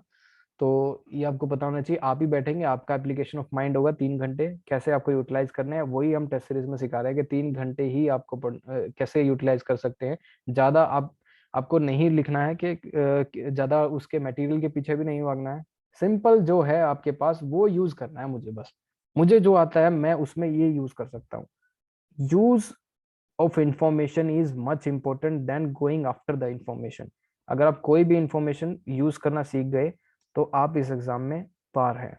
बस यूज ऑफ इंफॉर्मेशन के पीछे भागो। किसी से कुछ पूछ रहे हो ना, कोई सर है किसी भी इंस्टीट्यूट का, मुझे सर ये बता दो बस, इसका मैं यूज कैसे करूं। मुझे कंटेंट मत दो, कंटेंट भरा पड़ा है, यूज बता दो बस। किसी से भी कुछ पूछना है, इतना ही है। यूज सीख लोगे तो क्लियर हो जाओगे, यूज नहीं आएगा तो ऐसे ही अटके रह जाओगे। सिर्फ चेंज होता रहेगा कंटेंट। अभी विजन का है, नेक्स्ट ईयर कुछ और होगा, उसके बाद कुछ और होगा, दूसरे इंस्टीट्यूट का होगा। एक ही रखना है, यूज सीखना है। 3 घंटे में टाइम मैनेजमेंट सीखना है। फॉर्मेट सबके तैयार करने हैं। रिपोर्ट राइटिंग का क्या फॉर्मेट है, दिमाग में प्रिंट होना चाहिए। आर्गुमेंट राइटिंग का क्या फॉर्मेट है, प्रिंट। ग्रामर में आपके 18 से 20 नंबर कम से कम आने चाहिए, ठीक है, उससे कम नहीं होगा। ठीक है, दीपाली ने ज्वाइन कर लिया है। दीपाली, आपके बहुत सारे डाउट थे, प्लीज पूछिए आप। सर आई थिंक हाँ हाँ बोलिए सर प्लीज। कंटेंट का सर कहाँ से लें और कैसे मतलब मैं इम्प्लीमेंट करूँ उसको। ठीक है, सर देखो आई आज sorry late sir, sorry sir. कोई नहीं, कोई इशू नहीं है, सबका अलग अलग टाइम होता है। ठीक है, आप बोल रहे कंटेंट क्या, मैंने यही बात सबसे पहले शुरू की थी कि हर एक स्टूडेंट अलग अलग स्टेज पे है। किसी को कंटेंट की प्रॉब्लम है, किसी को यूसेज की, किसी को वो इन्फॉर्मेशन यूज नहीं कर पा रही। तो दीपाली को प्रॉब्लम है कंटेंट में, काफी स्टूडेंट्स को प्रॉब्लम है जो अभी जिन्होंने ज्वाइन नहीं किया ना सेशन, ऐसे 5-6 बच्चे और हैं जिनको कंटेंट में कोई प्रॉब्लम नहीं है, वो यूज ऑफ इंफॉर्मेशन करना चाहते हैं। तो दीपाली के साथ एक कंटेंट की प्रॉब्लम है। कंटेंट क्योंकि इन्होंने मेरे को पहले भी बोला था कि सिक्योरिटी में जैसे काफी टॉपिक्स हैं, टेररिज्म या फिर नक्सलिज्म, मुझे इनकी डेफिनेशन भी नहीं पता। शी इज ऑनेस्ट, और इसके लिए इन्होंने काम भी किया है काफी। इसके इनके आंसर्स में इंप्रूवमेंट है। तो देखो, कंटेंट के लिए what I can do for you is I can do the live session. Live class लूंगा आपकी, एग्रीकल्चर की लाइव क्लास। ठीक है, 2 सेशन में हम पूरा कर देंगे ओवरव्यू, क्या क्या पढ़ना है क्या क्या नहीं पढ़ना है, हर एक चीज डिटेल में डिस्कस करेंगे। कोई डाउट हो तो साथ के साथ पूछ लो। दूसरा, सोसाइटी के टॉपिक हम आपके साथ डिस्कस करेंगे। विमेन और चाइल्ड, चाइल्ड से क्वेश्चन पूछा है, विमेन से एक बार क्वेश्चन पूछा जा चुका है। Crime against women is an expression of male domination आ गया है। और इसके बाद चाइल्ड लेबर क्वेश्चन पूछा जा चुका है, चाइल्ड हम कवर करेंगे। ट्रांसजेंडर कवर करेंगे, और सोसाइटी से कवर करेंगे, और अर्बनाइजेशन कवर करेंगे। ये टॉपिक्स हम कवर कर लेंगे। उसके बाद इकोनॉमी से हम टॉपिक कवर करेंगे लाइव। ठीक है, 2 सेशन में कंप्लीट करके। फिर आप मुझे ये मत बोलना फिर कंटेंट की प्रॉब्लम है। ओवरव्यू दे दूंगा, ब्रॉड ओवरव्यू दे दूंगा, हर एक चीज आपको मिल जाएगी। लेकिन लाइव क्लास मेरे को लगानी पड़ेगी आपके साथ, 2 घंटे 3 घंटे मुझे मेरे साथ बैठना पड़ेगा आपको, अगर आप सर इसके लिए श्योर रेडी। श्योर श्योर, हाँ सर बैठ सकते हैं। सर बैठ मतलब सकते आप हैं। टेस्ट देते हैं तो जस्ट हम्म, लाइक उसका ओवरव्यू आप पहले दीजिए कि इकोनॉमी में कैसे कैसे क्वेश्चन पूछ सकते हैं, क्या क्या ठीक है, डेटा अवेलेबल है, कैसे कैसे मतलब हम इसका यूज कर सकते हैं। फिर सर आप कुछ भी आप ऐसे में टेस्ट लीजिए, तब हम सही ना करें तब फिर बात है सर। ठीक है, राइट राइट अप्रोच है। तो एग्जाम से पहले जैसे जो टेस्ट सीरीज के शेड्यूल में जो होगा, उससे पहले दिन हमारी मतलब 2 या 3 दिन क्लास चलेंगी मैक्सिमम, जो रिक्वायरमेंट होगी टॉपिक की। या फिर हम एक ही क्लास में कर ले, या फिर 2 क्लास में कर ले, ऐसा भी हो सकता है। और उसके बाद आपको बहुत आसानी रहेगी वो टेस्ट अटेम्प्ट करने में। ठीक है, ऐसा हम कर सकते हैं मेरी यस तरफ से। Yes sir, yes sir. और अभी कितने दिन रह गए हैं एग्जाम को? 7 अगस्त को है ना, तो मुझे दिन निकाल के दो। 169। 169 है, ठीक है।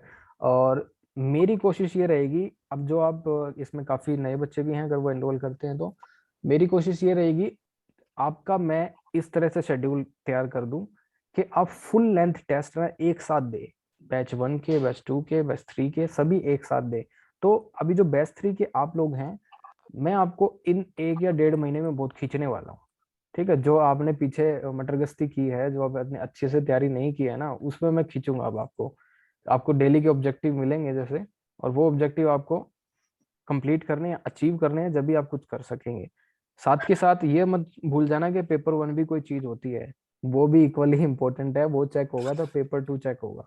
ठीक है, उसके लिए हम क्या करेंगे, सिर्फ लिमिटेड टाइम रखेंगे पेपर 2 के लिए, ताकि आप अपने पाथ से डाइवर्ट ना हो। पेपर 1 पे भी इक्वली इंपॉर्टेंट आपको ध्यान देना है, उसको मत भूल जाना बस। पेपर 2 चेक ही नहीं होगा, अगर चेक करवाना है तो एटलीस्ट 1 की कट ऑफ आपको क्लियर करनी पड़ेगी, एटलीस्ट 125 मार्क्स लेके आने पड़ेंगे, इससे ज्यादा कट ऑफ जाती नहीं है उसकी पेपर 1 की। 115 110, पहले तो 98 भी रहती थी, 92 भी, पता नहीं कितनी कितनी रही है इसकी, बहुत कम कम भी रही है। लेकिन जैसे डिफिकल्टी लेवल जो होता है पेपर 1 का, हाँ किसी ने मैसेज किया है, sir how can I enrol for the test. ठीक है, आप एप्लीकेशन पे जाके एनरोल कर सकते हैं, और आप डायरेक्टली मुझे मैसेज भी कर दीजिए, पंकज सर वहां से मैनेज कर लेंगे। ठीक है, और हाँ तो मैं ये बोल रहा सर था, एक लास्ट क्वेश्चन था मेरा। बोलिए। Sir national monetisation pipeline and national infrastructure pipeline right. क्या मतलब मैंने बहुत सर्च किया इस पे, काफी मतलब सिमिलर दिख रहे हैं मुझे, समझ में भी नहीं। नेशनल इसके ऊपर एक monetisation pipeline and infrastructure pipeline, yes sir. आपको लग रहा है दोनों सिमिलर हैं? हाँ मतलब काफी सारा मतलब उसका मॉरल है, जो गवर्नमेंट को उससे अचीव करना है वो सिमिलर लगता है। दोनों के ऑब्जेक्टिव सिमिलर है, लेकिन डीमोनेटाइजेशन जो है हमारा, नेशनल मोनेटाइजेशन पाइपलाइन मोनेटाइजेशन, नहीं, नेशनल मोनेटाइजेशन पाइपलाइन। ठीक है। हम्म आप इसके ऊपर एक लेक्चर लीजिए। ठीक है। अब सभी आप लोग ऐसे करेंगे तो मैं कैसे करूंगा, सबके अलग अलग एक एक लेक्चर, मैं आपको मतलब सेपरेटली डील कर नहीं दूंगा। सर, फैक्टोलॉजी का लेक्चर अच्छा, फैक्टोलॉजी के लिए कर देंगे, ठीक है, फैक्टोलॉजी के लिए कर देंगे, बट हाँ कर देंगे, लेकिन मैं चाह रहा हूँ कि आपके लिए ब्रॉड व्यू अंडरस्टैंडिंग में सभी चीज हो, एक ब्रॉड अंडरस्टैंडिंग फ्रेमवर्क बने, उसके अंदर आप फिल करें। ठीक है, खाचा बनाए अपना एक एक। ठीक है, इकोनॉमी एज ए फ्रेमवर्क तैयार करें, उसके अंदर एक एक चीजें डालें, इकोनॉमी, अनएम्प्लॉयमेंट, इकोनॉमी के अंदर एग्रीकल्चर भी आता है वैसे ये तो। सर हम लोगों के ना ऐसे थीम्स प्रिपेयर करवा दीजिए जिससे क्विक नोट्स हो, रिवाइज कर लें, ऐसा हाँ। टेस्ट लेने वाले हो तो मतलब फुल सारे कॉन्सेप्ट एक साथ लर्न कर लें, लाइक हम्म सारी इंडेक्स उसकी लर्न कर लें, फिर जैसे ही टेस्ट हो तो मतलब उसका यूज कर पाए। Right phone footing. राइट, ठीक है। दीपाली, आपके ये जो है ये बहुत ही अच्छा इनिशिएटिव है, हम अगर ऐसा कर लेंगे ना तो मैं बोल रहा हूँ you will do wonders in exam. आपका एटलीस्ट पेपर 2 में कुछ नहीं रहेगा। दिवाली, आप पेपर 1 में कितना प्रॉब्लम, ये बताइए मुझे। सर पेपर 1 थोड़ा हिस्ट्री प्रॉब्लम कर रहा है, बाकी सब तो ऑलमोस्ट ठीक चल रहा है सर, मतलब हिस्ट्री Almost, स्पेक्ट्रम में बहुत दिक्कत हो रही है सर, मतलब बाकी तो ठीक है। ठीक है। सर तो बोलिए एक्सक्यूज मी सर। बोलिए बोलिए। सर हम मेरा खुद सर पेपर 2 ही मेन प्रॉब्लम है सर। पेपर 1 में तो सर काफी अच्छा कर दिए थे, बट सर पेपर 2 की वजह से सर आई थिंक सर मैं कट ऑफ क्लियर नहीं हाँ कर पाया। ठीक है, यही तो मैं बोल रहा हूँ, सबकी अलग अलग प्रॉब्लम है। श्रेयस को पेपर 2 में प्रॉब्लम है, पेपर 1 में ही इज कॉन्फिडेंट। अभी काफी बच्चों ने ज्वाइन नहीं किया है, वो पेपर 2 में, सर 1 में भी कॉन्फिडेंट है, more than 150 he can score right now. ऐसे यस स्टूडेंट्स सर। हैं, हाँ 150 सर नंबर ये अभी ला सर। के सकते हैं। ठीक है, सर तो रियलिटी सर आपको बताया सर। सर हम्म एक्चुअली क्या है ना, पेपर 1 में मैंने साइंस पूरी रिवीजन कर लिया है, मतलब रिवीजन कर रहा हूँ, पढ़ नहीं रहा हूँ। राइट। सर ऐसा नहीं है, हाँ पेपर 1 में से सर पेपर 2 में इतना प्रॉब्लम है कि समझ नहीं आता है। कोई टॉपिक देखते हैं ना, पहले वो उस पे मतलब इतना देर सोचने लग जाता है कि हम्म टाइम निकल जाता है। इसीलिए तो मैं हाँ आपके सर ये। लाइव टेस्ट कंडक्ट करा रहा हूँ कि वो टाइम हाँ मैनेजमेंट सर। आप सीखें। मुझे मतलब सर नहीं ये। है कि आप उसको एक बार मुझे, जो उस टाइम में आप लिख रहे हैं, ठीक है, 1.5 घंटे का अगर टाइम स्लॉट मैंने दिया है लाइव टेस्ट का, उसमें लिख के मुझे फॉरवर्ड कर दिए, उसके बाद आप 4 दिन में के बाद भी लिख के मुझे भेजेंगे ना, अब न कि यार सर मैं ऐसे भी लिख सकता था, वो भी मैं चेक कर दूंगा, कोई प्रॉब्लम नहीं है। लेकिन मुझे क्या चाहिए, मुझे आपको ट्रेन करना है 3 घंटे में आप किस तरह से करेंगे, लेकिन ये ट्रेनिंग कोई नहीं कर रहा। मुझे आपको ट्रेन करना है 3 घंटे में पेपर 2 का आप कैसे हैंडल करेंगे, वो एक चैलेंजिंग टास्क है, उस तरह से मुझे आपको प्रिपेयर करना है, ये मेरा मेन मोटिव है। ठीक है। सर मुझे सर आप ये जैसे अभी जितने भी क्लासेस लीजिएगा सर, तो उसमें से जैसे अभी हमने भी लेट ज्वाइन किया था सब ये वाला, राइट। तो सर अभी, हाँ तो अभी सर बहुत सारे मतलब लेक्चर सर हम भी मतलब वो देख रहे हैं, रिकॉर्डेड सेशन देख रहे हैं सर। अगर आप फिर से सर कोई मतलब ऐसा लाइव सेशन कराते हैं सर, उसमें मुझे मतलब इनरोल कर दीजिएगा। हाँ, आप तो हमेशा रहेंगे क्योंकि आप एनरोल हैं, तो आप कोई भी लाइव सेशन होगा आप हमेशा हमारे साथ जुड़े रहेंगे बैच 3 के स्टूडेंट्स के साथ। लाइव सेशन सबका इकट्ठा होगा, उसमें कोई इश्यू नहीं है, ठीक है। वो मैं आपको नोटिफाई कर दूंगा, उसके लिए कोई प्रॉब्लम नहीं है। और कोई भी इशू तो मुझे मैसेज कर देना आप। Okay sir. ठीक है, और कोई क्वेश्चन? अदरवाइज एक और मैसेज है, रोशन, ठीक है। Then sir, how to start for paper 2 and what are the resources should I follow? Resources should I follow, ठीक है। रिसोर्सेज जैसे मैंने इंटरनल सिक्योरिटी के डॉक्यूमेंट आपको दे रखे हैं, विजन आईएएस वाला डॉक्यूमेंट है, और खुद मेरे हैंडमेड्स भी हैं। दूसरा जैसे एग्रीकल्चर के अभी रिसोर्सेज आ रहा है। दूसरा इंडियन सोसाइटी के लिए मैंने प्रिपेयर कर रहा हूँ, कुछ एक दिन में आ जाएगा। तो पेपर 2 के लिए कोई मेन जो चीज मैं बोलता हूँ वो आप डिकोडिंग सीएपीएफ पेपर 2 के जो मैंने पीडीएफ बनाई है वो देख लीजिए। उसके बाद आप उस पर चिपक जाइए न्यूज़पेपर पे, ठीक है। वहां से आप क्वेश्चन उठा लीजिए। मैं आपको ज्यादा रिसोर्सेज बोल दूंगा तो आप उसमें कोई फायदा है नहीं। रिसोर्सेज जब मैं आपको दूंगा, जब मैं लाइव क्लास कंडक्ट कराने के बाद रिसोर्सेज आपको साथ में ही दूंगा, वो आप पढ़ लीजिए, वो ज्यादा बेनिफिशियल है rather than going for other material. उसको फिल्टर करने में आपको प्रॉब्लम हो जाएगी। उसको पढ़ने में कोई प्रॉब्लम नहीं, आप कुछ भी पढ़िए, लेकिन आप फिल्टर करने की स्टेज में नहीं है, मुझे ऐसा लगता है। अगर आप फिल्टर कर लेना कि ये that is particular, this thing is important for CAPF exam और this thing is not important for CAPF exam, जो आपकी मंथली मैगजीन है उसमें से 75% is not relevant for this exam. अगर ये आपको पता चल गया ना, तो दुनिया की आप कोई भी मैगजीन पढ़िए, मुझे मैगजीन से कोई प्रॉब्लम नहीं है, अगर unless and until you don't know how to filter this knowledge. ये कर लिया ना आपने, अगर हम लाइव डिस्कशन भी कर लेंगे विजन आईएएस मैगजीन का कि क्या क्या चीजें आपको पढ़नी चाहिए, क्योंकि उसमें बहुत ही अच्छी ऑर्गेनाइज्ड वे से वो लिखते हैं, उसका तो मैं फैन हूँ। लेकिन इस सीएपीएफ एग्जाम के लिए विजन आईएएस की मैगजीन जो है वो ज्यादा रेलिवेंट नहीं है, बट मैं आपको डेली उसमें से लाइव सेशन लेके बोल दूंगा कि ये टॉपिक आप पढ़ सकते हैं और इससे कनेक्ट कर सकते हैं, इतना हम कर सकते हैं, है ना। ज्यादा फिल्टर आउट कर सकते हैं चीजों को। रिकॉर्डिंग सेशन ऐप पे अपलोड करेंगे sir? Yes, recording session will upload on app. जैसे भी आपकी टाइमिंग लगे कि हाँ मैं इस टाइम पे अवेलेबल होता हूँ, ऐसा कोई हार्ड एंड फास्ट रूल नहीं है कि आपको क्लास में ही रहना पड़ेगा, जब भी आपको मिलेगा। बट रिकॉर्डिंग सेशन जब भी होगा ना, एटलीस्ट कोई तो बंदा हो जिससे मैं बात कर सकूँ, और मैं बोलता रहूँ तो कुछ it doesn't make any sense, है ना। ज्यादा टाइम नहीं लेंगे। Is the class will be daily like today और have to join any paid class? नहीं, आपका बैच में इंक्लूड हो जाएगा, जो आप टेस्ट सीरीज में आप करेंगे उसी में इंक्लूड हो जाएगा, उसके अलावा कुछ नहीं है। कमर्शियल नहीं है हमारा ज्यादा सर, इसमें बस लोगों की हेल्प कर रहे हैं। व्हाट आई हैव सफर्ड, कि मैं सोचता हूँ कि वो डेडिकेटली जो इसको ज्वाइन करना चाहते हैं वो ऐसे सफर ना करें, ठीक है। सर ये वाला पीडीएफ ग्रुप में दे। हाँ, ये वाला पीडीएफ मैं अभी आपको फॉरवर्ड कर देता हूँ दोबारा से ग्रुप में, जब हम मीटिंग एंड करेंगे, ठीक है। Okay so any more question? Sir कब से स्टार्ट होगी रेगुलर लाइव क्लास? आपकी रेगुलर क्लास 3 या 4 दिन में मैक्सिमम स्टार्ट हो जाएगी। मैं शेड्यूल कल या परसों तक तैयार हो जाएगा, उसमें पूरे शेड्यूल में, मतलब इस वीक में आपका काम हो जाएगा, ठीक है। सर बैच 3 का पहला टेस्ट। हाँ, वो शेड्यूल के साथ ही, सब कुछ शेड्यूल के साथ ही मिल जाएगा आपको बैच 3 का। Okay sir. अभी मैं कुछ भी नहीं बता सकता ना कमिटमेंट के इस देखो, ये पूरा शेड्यूल हमें बनाना पड़ेगा, मैच करना पड़ेगा कि लास्ट के जो फुल लेंथ टेस्ट है वो आपके इकट्ठे हो सके, तो उस तरह से शेड्यूल आपको बनाना है, ठीक है। So all the best. किसी और क्वेश्चन मुझे नहीं लग रहे हैं। Okay, so we wind up here. All the best guys. Okay sir.